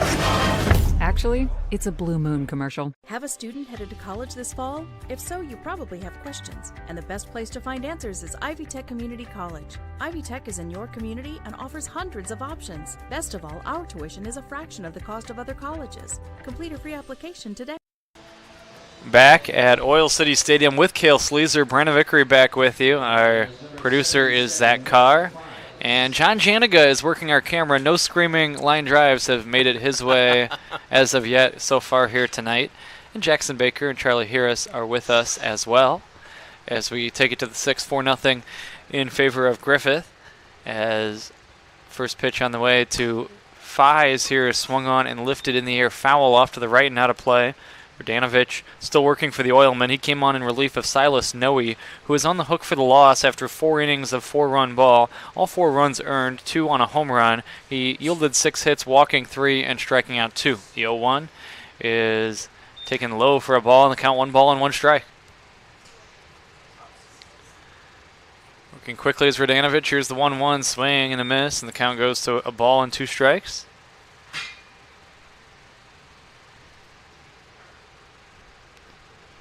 1-2 the count. Here's the next offering, low and outside for a ball.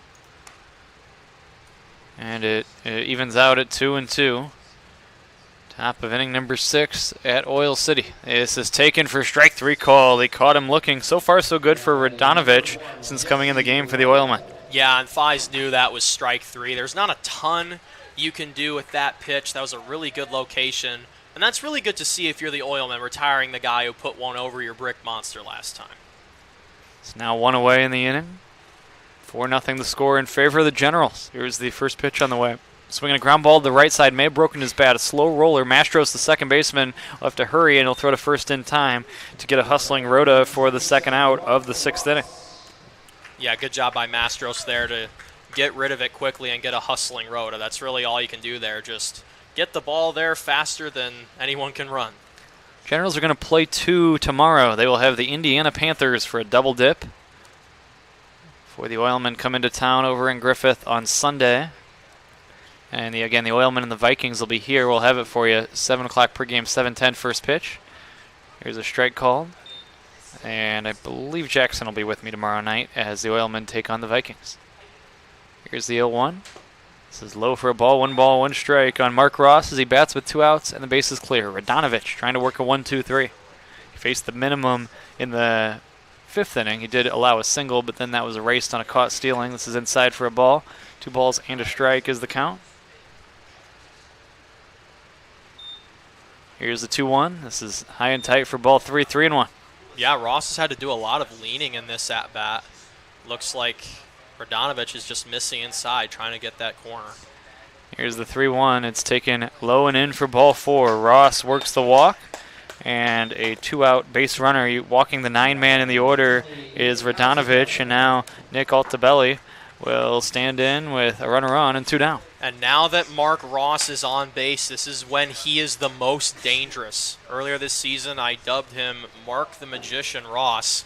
He's 3rd in the Northern League in stolen bases with 15. 2 of those steals are of home. Here he goes. There by a mile. Yeah, steals it standing up. Pitch was swung on and missed by Altabelli for strike 1. So right on cue, stealing second base is Ross. And that's a dangerous type of player when any base you give up to him is essentially a double. As that walk cost the Oilmen 2 bases right away. Now there's a runner in scoring position with 2 down in the inning. First pitch high for a ball, 1-1. Yeah, and a few of us on the general staff, the working staff, I should say, back in Griffith, we've compared Ross to Willie Mays Hayes. Not the best batting average, but just amazing speed. Great instincts on the base paths. 1 ball, 1 strike. The count on Altabelli. 2 outs. The Generals trying to extend the lead here in the 6th. There's the 1-1. It's taken for a strike on the outer portion. The count goes to 1-2.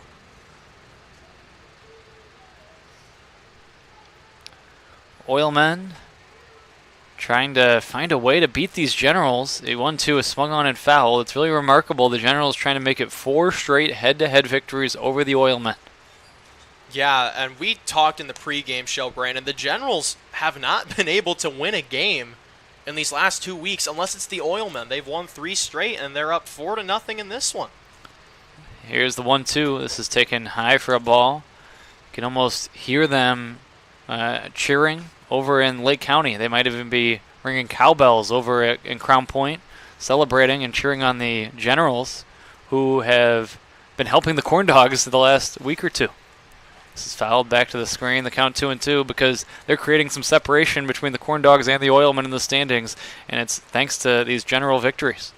Yeah, and I'll even throw out there that the Generals really fumbled the game back on Sunday against those Corn Dogs as well. Runner goes. Here's a ground ball to the left side, fielded by Fornero. The throw to first is low, and it's not in time. And Ross is going to score. Allows him to score. He was in motion with the pitch, so he was already at third. Aggressively, he kept going on this ground ball.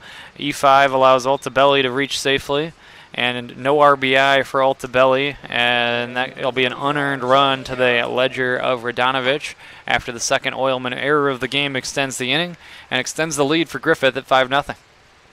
And Mark Ross just did something that I only try in my MLB The Show video game. You round third with a chance to score at the plate, and even if that throw was on target, Brandon, Ross might have made it. There were 2 outs in the inning, so he was already running with the pitch. He was at third practically by the time the ball was rolled to the left side. So obviously if they get the out at first, the inning's over. And then if there's a wild throw, so it makes it a smart baseball play. Here's the set from the pitcher Radanovic, and Kara swings and bounces this one to the right side. Dodging it is the runner, but catching it is Mastros on a few bounces. He throws to first in time, and the inning ends. But not before the Generals extend the lead. 1 run on no hits and 1 left in the 6th. After 5.5, it's the Generals 5 and the Oilmen nothing on the Northwest Indiana Oilmen Broadcasting Network.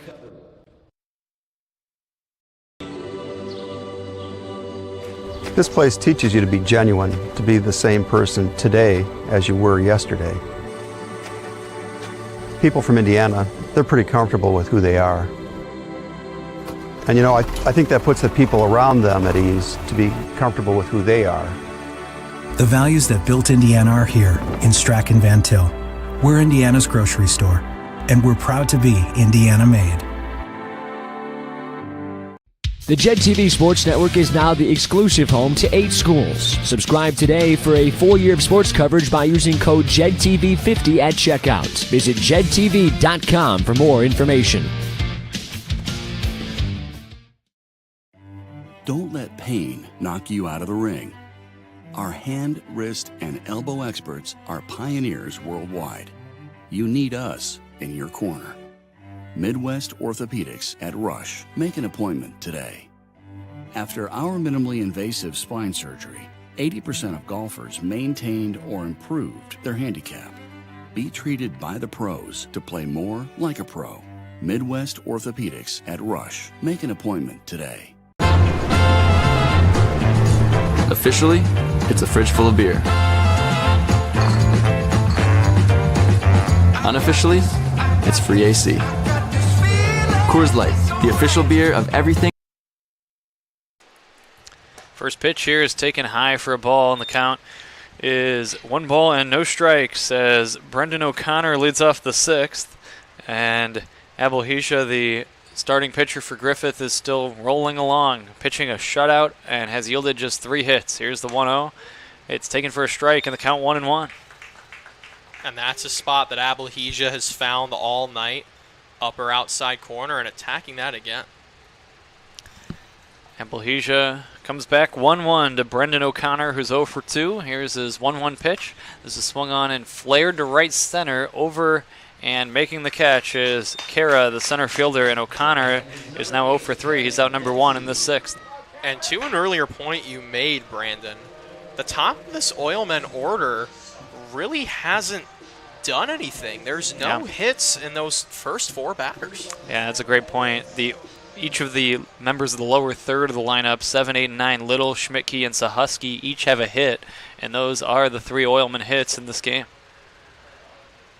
Here's the first pitch to Denty. It's taken high for a ball, and the count 1 ball and no strikes.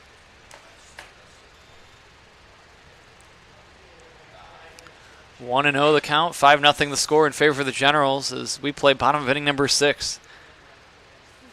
Here's the 1-0 on the way. This is swung on and lifted in the air to shallow left, racing in and making the catch is Altobelli for the second out of the inning. 2 up and 2 down to begin this 6th, and the Oilman offense continues to sputter.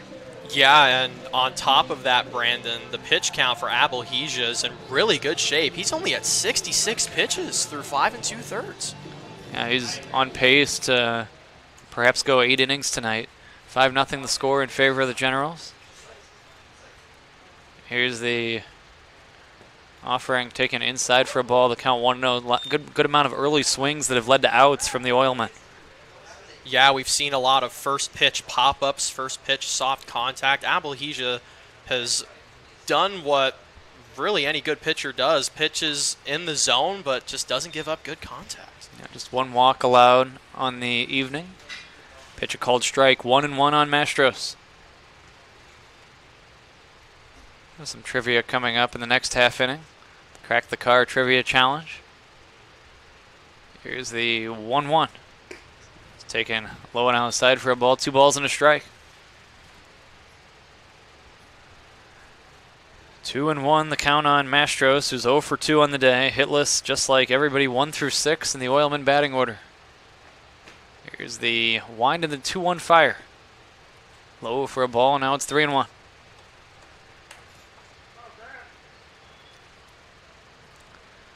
Mastros trying to get something started here with 2 down. He finds himself in a favorable count at 3 balls and a strike.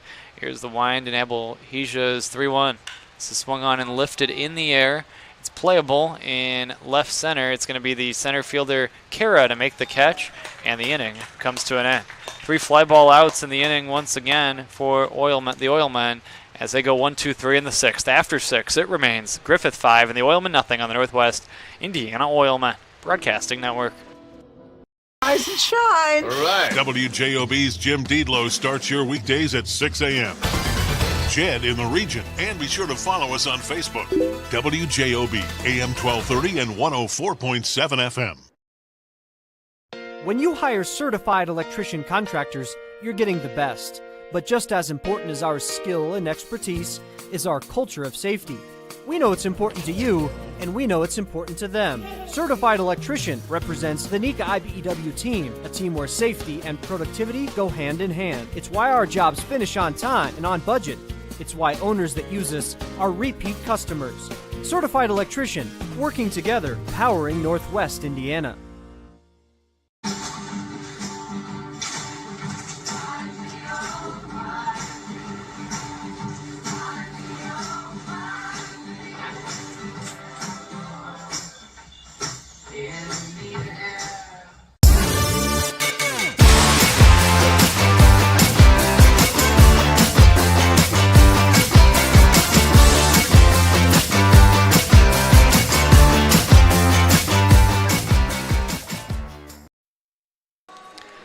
Back at beautiful Oil City Stadium, where we're here to tell you that at Ivy Tech, all their programs are designed to lead you toward a great career. That's just one reason 92% of their alumni would choose Ivy Tech again.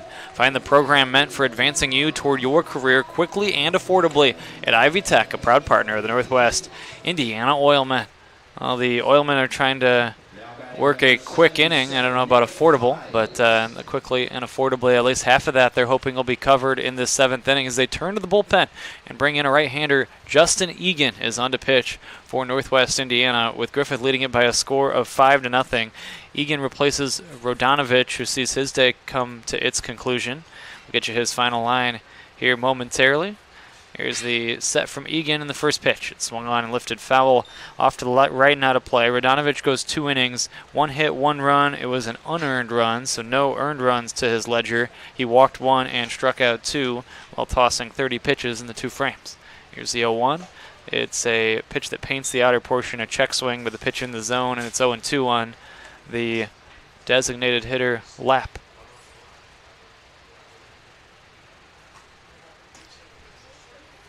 Here's a 2-strike pitch, way high for a ball, 1-2.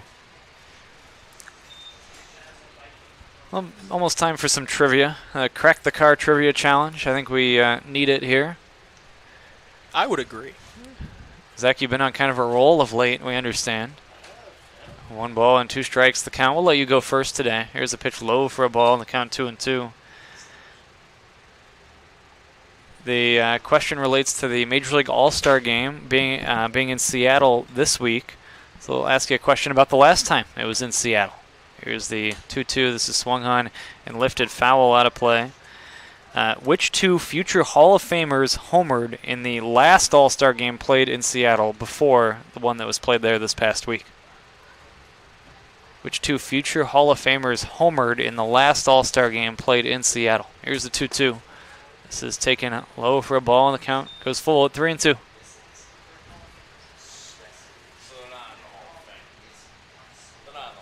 Yes. Here's the payoff pitch.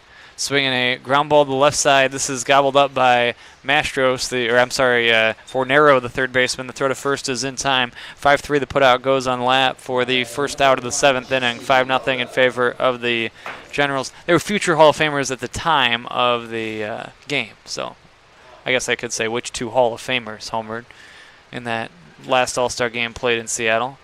What was the guess? It was not Ken Griffey Jr. Thanks for knocking that off the board for me, Zach. That would have been my first guess. Kale, feel free to think through it. Here's the pitch, swinging a bouncing ball. This is gloved by the Oilmen pitcher Egan. He runs halfway to first, underhand flips to Phillips, and that play goes 1-3. Quickly, there's 2 down in this 7th. Jordan Landcrone will stand in next. 5-0 Generals, 2 outs. Good start to the 7th inning by Egan. The Oilman bullpen has done a solid job tonight. The only run against Radonovich was a 2-out error in the inning. Should have ended. It was an unearned run. And now a good start for Egan with him retiring the first 2 batters. This pitch was fouled right side out of play by Landcrone.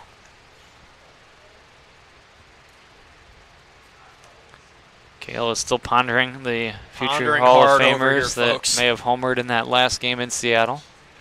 Here's the 0-1. Swinging a foul back to the screen, the count 0-2.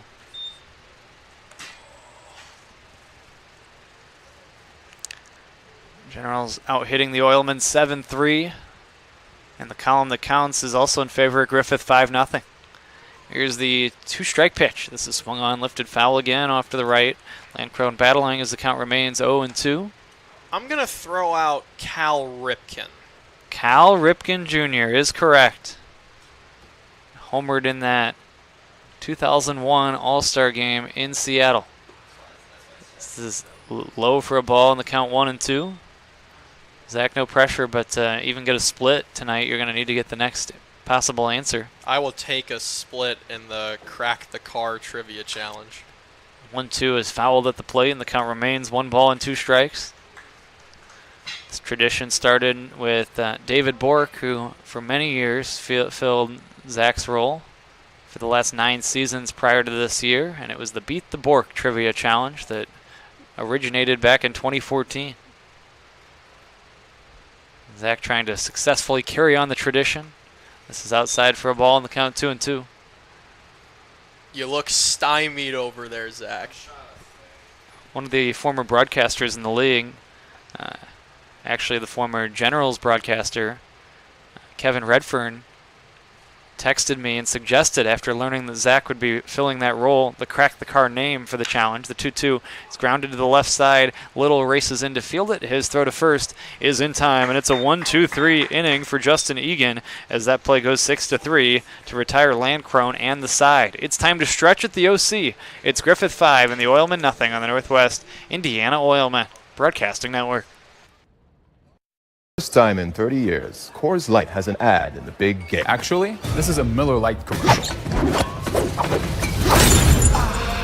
Mountain Cold Refreshment. It's Miller time. Great taste. Less filling. Cold as the Rockies.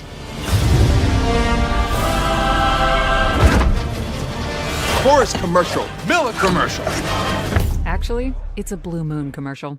I am a success. I am the future. I am. I am. I am. I am. I am. I am. I am. I am. I am Ivy Tech Community College. Are you?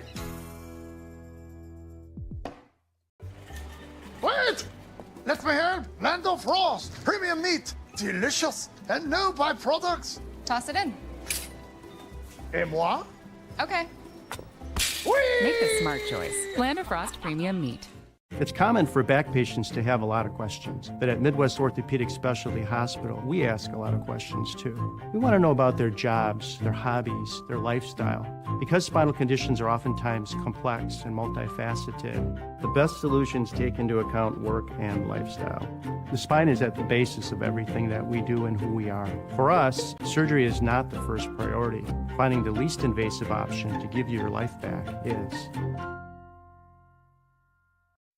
We invite you to join us for the Northern League All-Star Game on Tuesday night. We hope you'll be right here at Oil City Stadium to see the league's brightest stars. It'll be the Northern League East All-Stars, comprised of the Generals, Corn Dogs, and Miracle, and the Northern League West All-Stars, comprised of the Oilmen, the Vikings, and the Panthers, on Tuesday night, a 7:10 first pitch, right here, beautiful Oil City Stadium. This is taken high for a ball. I'm excited to call the game again this season, and once again this year, Brian Jennings will be on the call with me for the All-Star Game on Tuesday night. That'll be a fun one. Very much forward to that. 1-0 on Brennan Phillips. Here's the 2-0 pitch. It's looked at for strike, and the count, the 1-0 is a strike, and it's 1-1. 5-0 the score. Can the Oilman bats get going? Abelhesia still cruising along. Here's a strike call in the count 1-2. Abelhesia has been efficient in terms of pitch count, at still just in the low 70s in terms of pitch count. And we are in the 7th inning. 1-2 the count on Phillips. Here comes Abelhesia back, the slow wind, the high leg kick, and the 1-2. Here's a ground ball to the left side. Landcrone, the shortstop, gobbles it up, and he makes a high throw to first. E6. Routine play, throwing error, allowing Phillips to reach safely to begin this 7th inning. Yeah, and that's going to be error number 14 on the year for Landcrone. He's struggled mightily with those high, wild throws, and we'll see if anything comes of that. So let's see if the Oilmen can make it costly. That was the first general error of the game. They're a team that's been error-prone, and Abelhesia, as he tries to keep his pitch count low, will have a little bit of an extra challenge in doing so in this inning, with potentially some extra pitches after the E6. This is low for a ball, 1 ball and no strikes.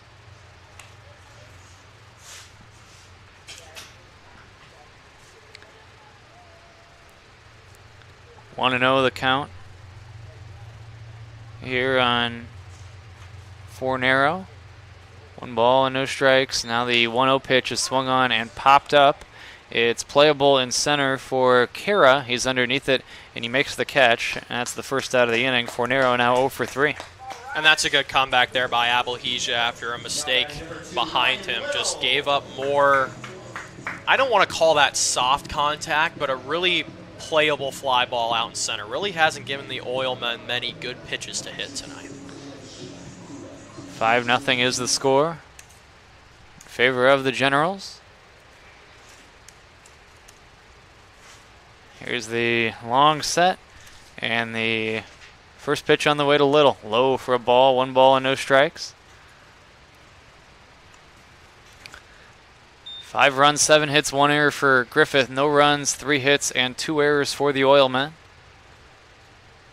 As we play bottom of inning number 7 at Oil City Stadium. 1-0 the count. Here's the 1-0. Low for a ball, and this is a wild pitch. Advancing to second safely is Phillips. Now the count 2-0. So an error and a wild pitch has helped the Oilmen move a man into scoring position, and we'll see if they can take advantage here as they try to find a way onto the scoreboard. Yeah, that's unfortunate there for Abelhesia. He has been so sharp, probably the sharpest he's been all season here in Oil City tonight, but a wild pitch puts a runner in scoring position. And as Coach Romzik has said a lot this season for the Generals. Errors have opened the floodgates, and the Generals just try really hard to erase mistakes, and a lot of the time they've ended up making more in that process. Here's a 2-0. This is taken high for a ball. 3 balls and no strikes. Abulhija falling behind here at 3-0. This is Zach's turn, by the way, in the Crack the Car Trivia Challenge. It is not Chipper Jones. I believe someone guesses Chipper Jones, usually Zach, for just about every question, no matter what the question is. Here's a strike call. It's a good, old, reliable guess. The count is 3-1. You said you got that once, Zach? It worked for you once? Not once? Okay. Someday I'm going to make Chipper Jones the answer, and it'll be the day you don't guess it. The 3-1 is low for ball 4 as Little works the walk. Runners at first and second now with 1 away, and that'll bring up Colin Schmidtke. Yeah, that's the second walk issued by Abulhija tonight. He issued the first one on a full count. And activity in the Generals bullpen now. I saw Caleb Deal walk in there a moment ago, and it looks like Josh Warren is jogging out there as well. He's kind of jogging with a warm-up. He's kind of jogging away from the pen now, but I wouldn't be surprised to see him at least throw. Schmidtke looks at a strike and the count 0-1. There's at first and second with 1 away. As George Hillard had a brief word for the Oilmen dugout. The ball's in a strike the count. Runners take their leads from first and second. 5-0 in favor of the Gens. Oilmen trying to find a way on the scoreboard. This is low for a ball. It's a wild pitch, and moving up to third on that wild pitch is Phillips, holding it first on the play is Little. Good read by Phillips to see that the catcher Rhoda couldn't locate the ball quickly enough. And now it's men at first and third with 1 away. The Oilmen are 90 feet away from getting on the board. Yeah, good read by Phillips, bad read by Rhoda. He just lost a ball that dribbled just behind his feet. That is a hard one to locate as a catcher, though. There's a pickoff throw to first. The Generals thinking with a first and third 1-out scenario that Schmidtke could potentially be in motion from first base. 1-1 with 1 away. 5-0 in favor of the Gens. This is swung on and flared to shallow center. Racing in is Kara. He makes the catch. Tagging and holding at third base is Phillips. It was too shallow to get the job done of driving in a run as Schmidtke flies to shallow center. And now 2 outs in the inning, and the inning will rest on the shoulders of Chris Sahusky. And that was a big-time catch and throw by Joey Kara. A shallow fly ball. Really had to come in for that one. Good catch and a dart to home plate. Sahusky has the only Oilmen extra base hit of the ball game, and the hardest hit ball of the day by an Oilman was his double to the gap in left center that set up second and third with 1 away in the third and the top of the order coming up. But that was a key inning with the Generals able to get out of it. And speaking of wiggling out of frames, Griffith is trying to do the same thing here as Abulhija, because of the error earlier in the inning, faced a difficult spot with a man at third and only 1 away, but now the shallow fly ball has made it more manageable for Griffith. This is inside for ball 1, 1-0. Abulhija up in the mid-80s now in pitch count. This could be his final frame. Here's a pickoff throw to first. It's not in time. Abulhija is sitting at 86 pitches at the moment, so to your point, Brandon, I wouldn't be surprised if his night is done after this inning. Here's the 1-0, low and in for a ball, 2 balls and no strikes. He's fallen behind more in this inning than he did previously. Yeah, it looks like he's running out of gas a little bit, but you know what? If you're Coach Romzik, you take Abulhija and you give him a pat on the back and tell him what an amazing start, regardless of how this inning ends. 2 balls and no strikes on Sahusky. 2 outs. Runners take their leads from first and third. Here's the 2-0. This is swung on and popped up. It's shallow in left center. Who wants it? It's going to be the center fielder, Kara, to make the catch. And the inning comes to an end as he ranged over into shallow left center and called off both Landcrone and Altobelli. No runs, no hits, and 2 left for the Oilmen in that inning. 7 innings in the books. It's still Griffith 5, Oilmen nothing on the Northwest Indiana Oilmen Broadcasting Network.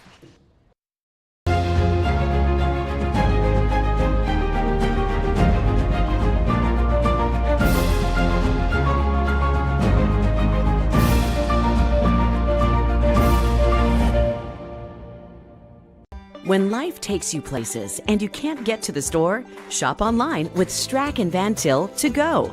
Our to-go service is easy to use, and it can save you time and money. Once your order is in, our own Strack and Van Til team preps your order with care. For delivery or pickup, enjoy the convenience of letting our to-go team shop for you. Enjoy your special moments. Sign up online today at shop.strackandvantil.com. That beach is just too hot. I mean, God, look at it. It's making the sand burn, the mouth dry, the skin cry. I mean, everything's just... Oh, there's Coors Light. Well, mouth desert, meet ice cold beer. Mountain cold refreshment. That's chill. BP's natural gas teams use Smart App technology to share data from any well instantly, so they can analyze trends and stop potential problems in their tracks. Because safety is never being satisfied and always working to be better. Have a student headed to college this fall? If so, you probably have questions, and the best place to find answers is Ivy Tech Community College. Ivy Tech is in your community and offers hundreds of options. Best of all, our tuition is a fraction of the cost of other colleges. Complete a free application to... Back at Oil City Stadium, where there is a new pitcher on the mound, and it's Tanner Sobkowiak. After he did a nice job last night, Kale, before things went south for the Oilmen pitching staff in the 9th inning, he pitched in a big spot. It was a 1-0 game when he was on the rubber in the top of the 8th. That was a big 0 at that time in the ball game. He's a guy who struggled early in the season, but he's really pitched well of late. Yeah, and I'm going to bust out a Peter Romzik quote here. The Generals manager saying, that's the beautiful thing about baseball, there's always tomorrow. Every day is a new day, and even though Sobkowiak struggled going into last night, he pitched in a really big spot for the Oilmen. He's feeling good. Let's see how he does against Vorwald starting off. It's going to be 6, 7, 8 for the Generals. He really struggled early on, a couple rough outings out of the gate, but as the summer's gone along, he's pitched better and better. And he's been kind of a project for Adam Enright in terms of mechanics. He hasn't logged a lot of innings in his career. And Enright knew early on that he had something in him, and he really wanted to work with him over the course of the summer. And now, of late, you're starting to see the fruits of the labor of the work that they put in together as Vorwald fouls this one off in the count 0-1. Sobkowiak against Vorwald, 5-0 in favor of Griffith. Kill, any other guesses from you on who this Hall of Famer may have been? Here's a strike in the count 0-2. I'm racking my brain for good 90s all-stars that made the Hall of Fame. 2001 was the year of the All-Star game. 90s into 2000s, I should say. Close pitch there. This is inside for a ball. 1 ball and 2 strikes on Bryce Vorwald.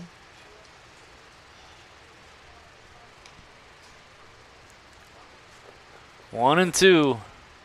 Again, the trivia question. I'll repeat it in case anybody listening at home missed it earlier. The 1-2 swing and a miss, strike 3. Sobkowiak strikes out Vorwald for the first out of the 8th inning. Now batting number 77, Nick Fines. 1 out now. Oilmen, who really in need of some pitching right now, have added to that pitching staff, and Matt Lolito, who had great success the last couple of seasons with the Oilmen pitching staff, has rejoined the team, we've just learned, and he will report tomorrow and have a chance to bolster the Oilmen pitching staff. No balls and 1 strike, the count on Fives. 5-0 the score in favor of the Generals. Here's the 0-1. This is taken for a strike, and the count is 0-2. Getting ahead is Sobkowiak. He struck out Vorwald, and now he's trying to do the same to Fives. His stuff has been electric so far in this outing. Yeah, he's really attacking the zone too, Brandon. I wouldn't be surprised to see another attack pitch here. The 0-2 is fouled off, and it remains no balls and 2 strikes. Fastball, slider, changeup his repertoire. 87 to 89 his velocity, tops at 91. 0-2 from the right-hander. Here's his 2-strike pitch. This is low and outside for a ball. 1 ball and 2 strikes. Feel free to chime in whenever on the trivia question. I did say I was going to repeat the question for those listening at home. We'll do that after the 1-2. From Vorwald, or I should say after Vorwald strikes out, it's Sobkowiak delivering to Fives. And this is high and in. Count goes to 2-2. Which two future Hall of Famers homered in the last All-Star game played in Seattle, which was back in 2001? And Kale got the first correct answer by saying Cal Ripken. Here's the 2-2. Swinging a high chop to the left side foul, and it remains 2 balls and 2 strikes. 2001 All-Star game. That's before my time. I was born in 2002. That alone is a little scary. Yeah, you're in your 12th year here, aren't you? Yes, I have been here with the Oilmen. This is now the 12th season, going back to the inaugural Oilmen season in 2012. Yeah, 2012, I turned 10 years old. 2-2 is taken high for a ball. Count goes full at 3-2. Did you tune into any of my broadcasts on the Oilmen radio network back in 2012? I don't believe so. I think my mom had more Pat Hughes Cubs games on the radio. That is a good choice. This is low for ball 4. Fies works the walk. Excited that Pat Hughes will be inducted into the Baseball Hall of Fame next weekend. Love that for him. The Ford C. Frick Award presented to a broadcaster each year. I went to the Hall of Fame when Pat's longtime partner on Cubs radio, Ron Santo, was inducted and saw the induction ceremony live and in person in Cooperstown. Actually, that was back in 2012. Took a few games off during that first season and went out to Cooperstown. Not a bad vacation. Just couldn't miss Ron Santo going in. This is taken for a strike and the count 0-1. 0-1 with 1 out.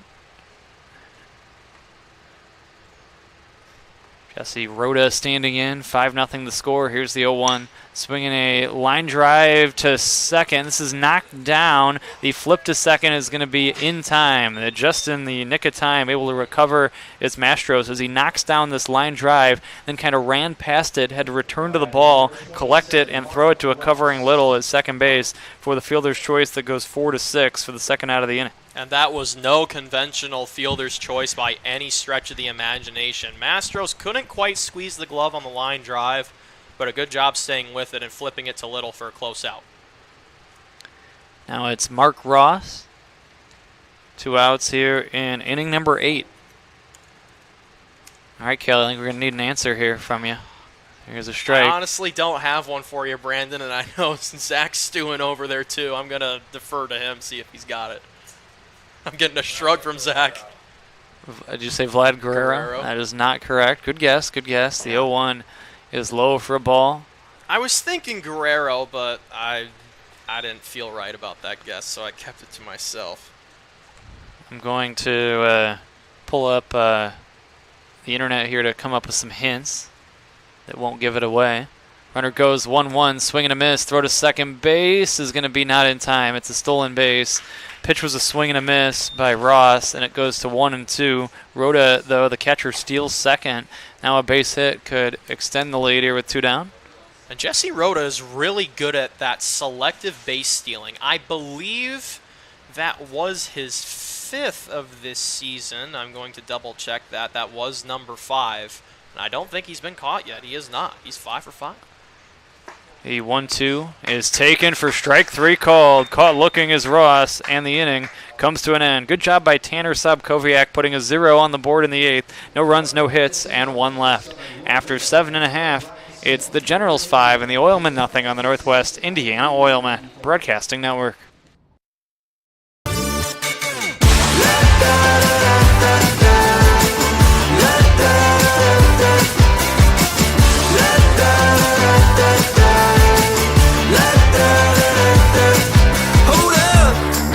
Now do what you do, get loud, go ahead, get loose, get down to business, tell everyone, nothing's off limits, you can have anything you want.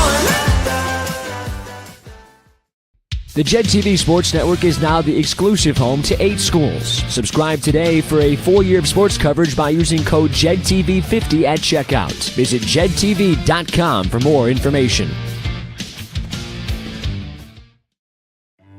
Don't let pain knock you out of the ring.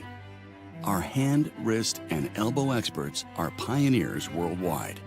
You need us in in your corner. Midwest Orthopedics at Rush. Make an appointment today. After our minimally invasive spine surgery, 80% of golfers maintained or improved their handicap. Be treated by the pros to play more like a pro. Midwest Orthopedics at Rush. Make an appointment today. Officially, it's a fridge full of beer. Unofficially, it's free AC. Coors Light, the official beer of everything. Back at Oil City Stadium, where there's a new pitcher on the mound. It's a former Oilman. The bearded right-hander Caleb Deal is on to work for the Griffith Generals. And for the Oilmen, they'll take anybody other than Abelhija, who went 7 innings of shutout ball, yielding just 3 hits. He walked 2 and struck out 2. What an outing by him tonight. Yeah, absolutely. But Brandon, if we learned anything from last night, it ain't over until it's over. Laux had 7 scoreless innings of his own last night, but it wasn't enough. Generals do have a 5-run lead, and Caleb Deal has had some really good appearances, but some really ugly ones too. He's got to be sharp. Yeah, the Generals have done a better job supporting that great outing. That was the other problem last night. It's so easy to look at the 9th inning as to why the Oilmen lost the game, but they did not do enough offensively over the course of the game. Just 1 run of support for much of the night. In total, they ended up scoring 3 runs, and only 1 was earned against Griffith pitching. So the Oilmen did not do enough offensively last night, and they have not done much at all offensively tonight. Caleb Deal, we'll see if he can do his job here in the bottom of this 8th inning. 6 outs left to get for Griffith pitching as Abelhija exits in position for the win. The starters are the pitchers of record as it stands here tonight at the OC. Yeah, the majestic beard of Caleb Deal out there. He's working to downsize that 6.75 ERA, and his whip is at 197. That's not a number you like to see from a pitcher. This is taken high for a ball. Yeah, see, he likes the big beard, but he doesn't want the big ERA or the big whip. That is correct. 1 ball and no strikes. The count on the Oilman leadoff batter, Nick Doherty. Here's the 1-0. Doherty looks at ball 2, 2 balls and no strikes. Okay, this Hall of Famer was a 14-time All-Star. He was a 5-time world champion. He was a World Series MVP. He was an AL Rookie of the Year, 5 Gold Gloves, 5 Silver Sluggers. And this is taken for a ball. Should I keep going or any guesses? I think I've got Derek Jeter. Derek Jeter. When you said 5-time World Series champ, that was the dead giveaway. Zach's not happy about that reveal right there. Zach was welcome to you were welcome to chime in. Here's a strike and the count 3-1.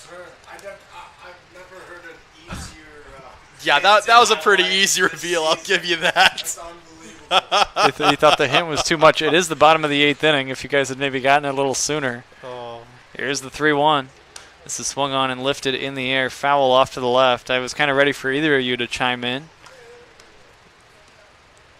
It's always easy to claim that you had it on the other after the other person says it. But anyway. No, that was a pretty blatant hit. I'll give Zach that one. Kale is the winner tonight in the Crack the Card Trivia Challenge. I will remember that one for a while. I'm not a great trivia guy, but to take Zach down is a big honor. The 3-2 is swung on and lifted to left center, but it's not going to carry. This is going to be caught just shy of the track in left center by Altobelli, and Doherty is the first out of the 8th inning. And that's really one of the best hit balls we've seen from the upper half of this Oilmen lineup. We just started the 4th turn through the order, but Doherty just a little bit short of that fence out in left center. 1 out, 5-0 in favor of the Generals as we play inning number 8. O'Connor is 0 for 3. Here's the pitch taken low and outside for a ball, 1 ball and no strikes. So, Zach, what would have been a more discreet hint, do you think? More discreet hint, Zach. 1-0. Would it have been that he played from 95 to 2014? I thought about just giving that as the hint. Here's the 1-0 outside for a ball, 2-0. That would have probably been a less on-the-head hint. Yeah. But we'll invite Zach to try again tomorrow night. Ripken and Jeter, the 2 home runs in that All-Star game in Seattle.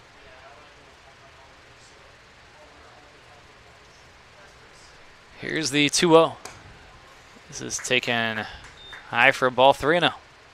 Yeah, and that's the thing with Caleb Deal. He struggles a lot with his location when he's not quite feeling it. He managed to get that fly out from Doherty last time, but he's got to find the zone here. He's got to be careful not to center cut it, though. Just like that. Called strike. 3 balls and a strike, the count. 5-0 the score in favor of the Generals as we play the bottom of the 8th inning on a warm night at Oil City Stadium. Here's the set and the 3-1. Swinging a ground ball foul left side, and the count goes full at 3-2. Oilman offense, again, has been silenced, but now they're into the bullpen of Griffith. Can it be a different story? Big plate appearance here. O'Connor trying to start something. If Deal wins this battle, it'll be 2 outs and nobody on base, and the Oilmen see the outs start to thin out. But if O'Connor can work a walk or notch a base hit, it could start an uprising for the Oilmen. So this is a big 3-2 pitch. It's a check swing foul over our heads, kind of our way, and the count remains full at 3-2. I could see Zach ready to snag that one. It didn't miss the window by much. Always, as you mentioned, wanting to keep all the equipment safe from foul balls. You never have to be ready if you stay ready, right, Zach? Yes, sir, he says. Is he the one that you would trust the most to catch a foul ball in this booth right now? Here's the 3-2. This is swung on and lifted to left center. On the run is Kara, and actually it's Altabelli to call him off and make the catch in deep left center for the second out of the inning. And now Denty will stand in next.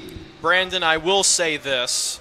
I learned last summer that there's a reason that I don't play baseball anymore. I took a pop fly to the right eyebrow and got 13 stitches. So the answer to your question, yes, I would trust Zach to catch a ball more than me. It's also mainly his equipment that he monitors, so that's kind of a protection thing for him too. What about the rest of the booth, though? Would you go with Zach as the this is swung on and grounded toward third foul, and the count is 0-1? Would you go with Zach as your best fielder in this booth?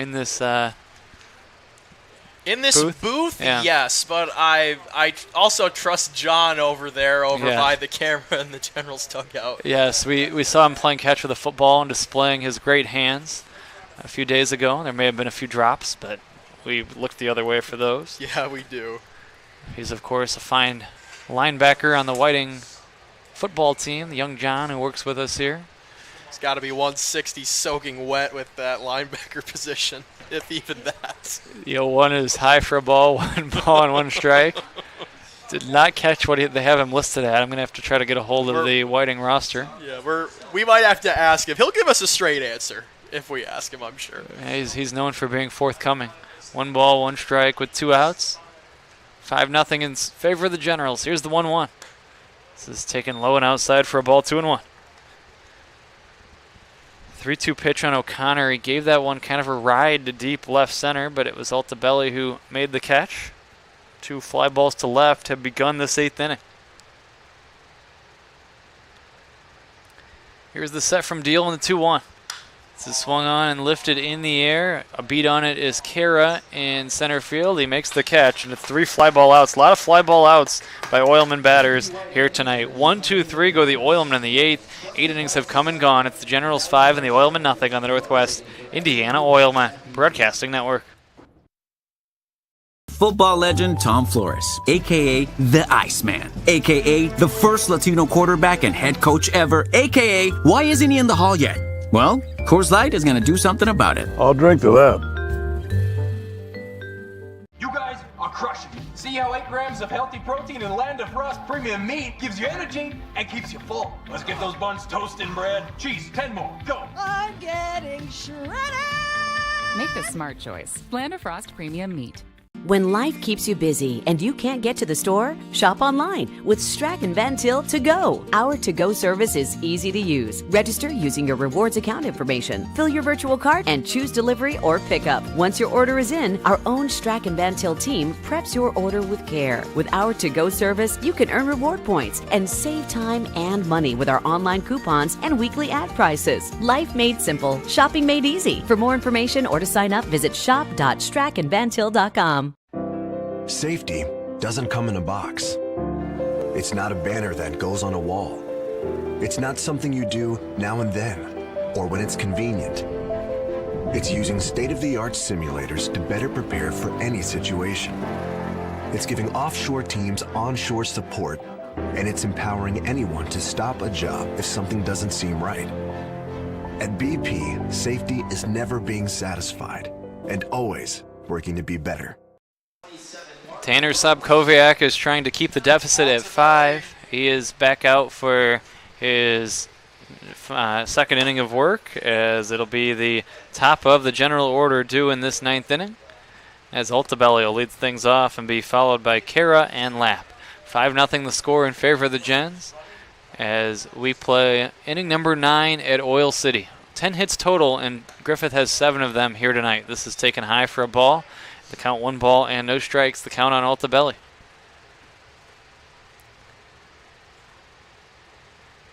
Oilmen here's the 1-0, swinging a slow roller to the right side foul. Not a lot going on offensively. When you look at it, they put a lot of balls in the air, and the ball is just not carrying tonight. There's no breeze. Oilmen in the 8th inning, 3 fly ball outs. 7th inning, 3 fly ball outs. 6th inning, 3 fly ball outs. All of the outfield, their last 9 outs have all been fly balls to the outfield. Yeah, and to an earlier report you made, Brandon, all 3 hits from the bottom 3 in that lineup. Ryan Little, Colin Schmidtke, and Chris Sahusky all with 1. Altabelli standing in with a count of 1 ball and 1 strike. Here's the 1-1, swing and a miss, and the count is 1-2 on Altabelli. Okay outing from Noe. He went just 4 innings. His pitch count elevated a bit. He did give up the home run and allowed 4 runs. It kept the Oilmen in the game, but the big problem tonight's been the offense with just 3 hits, as we talked about. This is a foul off the screen. The count 1-2 on Altabelli. Well, the Vikings will be in town tomorrow night as the Oilmen, it appears, will be looking to snap a losing streak that has started these last 2 nights against the Generals. Here's the 1-2.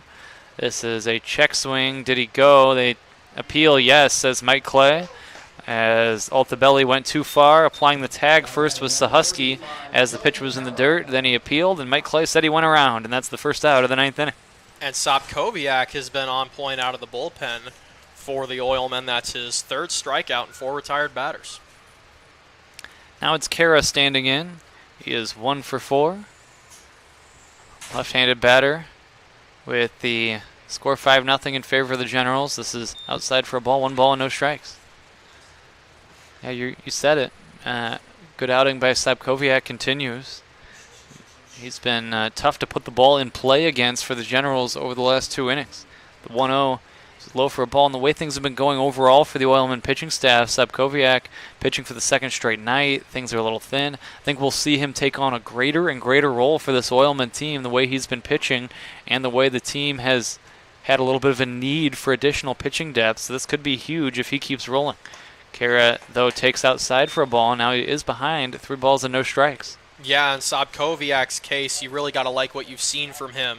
Not particularly in this at-bat as he's down 3-0, but as a whole, when you're on a bit of a scuffle like the Oilmen are right now, you trust the arms that are working for you. This is outside ball 4. Kara works the walk.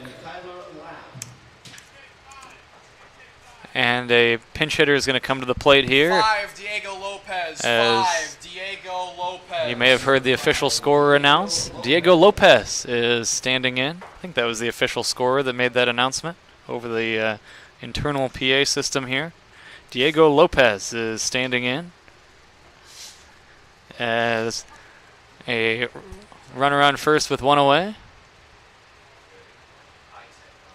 This is swung on and missed, and the count is 0-1. George Hillard waving in Diego Lopez.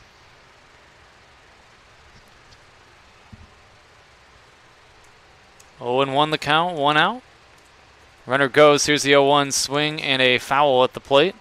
And the runner will have to obviously make his way back to first as Kara was in motion on that 0-1 pitch.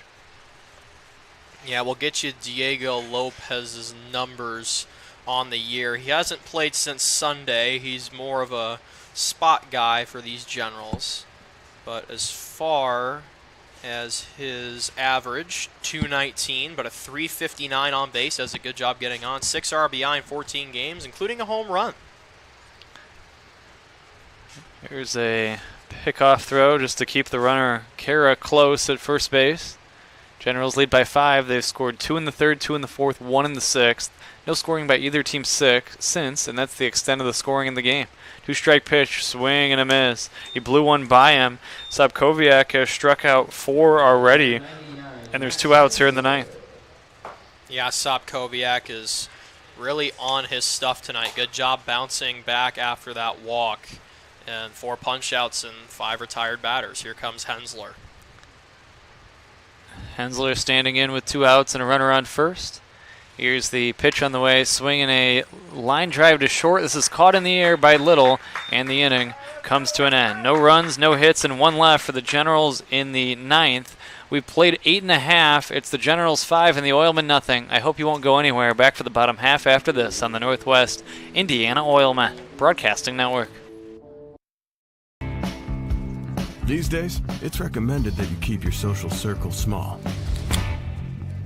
Of course, as the original light beer, we've always recommended that. It's Miller time. BP's natural gas teams use Smart App technology to share data from any well instantly, so they can analyze trends and stop potential problems in their tracks, because safety is never being satisfied and always working to be better. Hello, Hoosier fans. Jim Coyle with Indiana Sports Beat Radio, the only show that covers the Hoosiers, the Big Ten, the Colts, the Pacers, and more. And now you can catch us each Monday through Friday from 11 a.m. to 1 on WJOB, the voice of the region. Daily guests like Don Fisher, Mike DeCourcy, Bob Kravitz, and Rick Bozich, the coaches, the players, and playmakers. You'll find them all on Indiana Sports Beat Radio with Jim Coyle, Monday through Friday, 11 to 1 on 1230 a.m. and 104.7 FM. Who is the IBEW? We're the people who bring the power to your home, the ones who make sure your phone calls and internet keep speeding along. We build things like schools and hospitals. We bring the biggest shows and sporting events to the world, keep America's railroads on the right track, help cities, states, and the federal government work for you. And we proudly build products made in the USA. The International Brotherhood of Electrical Workers, the IBEW.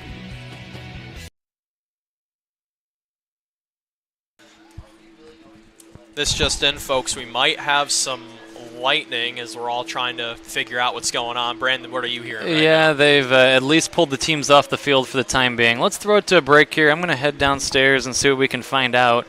They're at least going to be in a delay. There was some lightning in the area, and they're taking a look at the forecast here and seeing whether they can hold this thing or whether that's going to be it. So actually we'll stay on the air here, and I think we're going to get an indication. The game is over. The Generals have beaten the Oilmen here tonight as they beat the Oilmen by a score of 5-0. So the Generals beat the Oilmen. The game cut a little bit short. The Oilmen did not get their final at bat. Some lightning was in the area, and the game has come to a conclusion with the Generals beating the Oilmen tonight by a score of 5-0. The final totals: 5 runs, 7 hits, 1 error for the Generals, no runs, 3 hits, and 2 errors for the Oilmen. Thanks to everybody involved with our broadcast: John Janiga, Charlie Harris, Jackson Baker. Great job by them. This game produced by Zach Carr. For Cale Slazer, Brandon Vickery saying, I hope you enjoyed, and please join us tomorrow night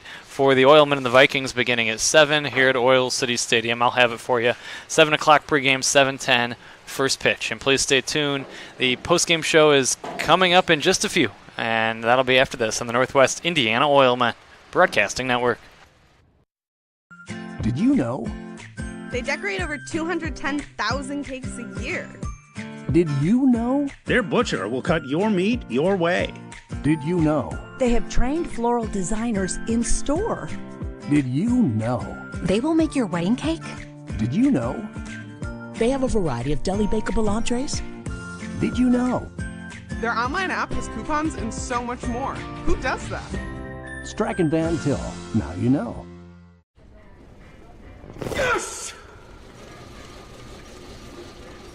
When it comes to Sunday, choose the right couch. Here's to the original light beer. It's Miller time.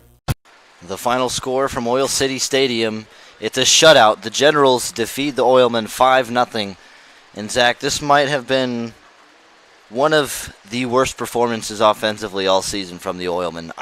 This is the first time they've been shut out all year, I know for a fact.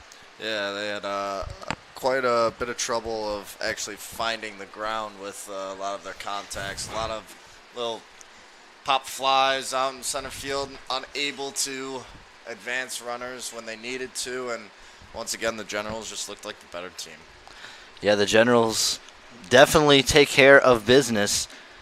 The Oilmen back on a losing streak and are slipping away even more from that first place spot. Tomorrow night they host the Southland Vikings, and we will be on the air at 7 p.m. But so long for Zach Carr, I've been Charlie Harris on the Northwest Indiana Oilmen Broadcasting Network.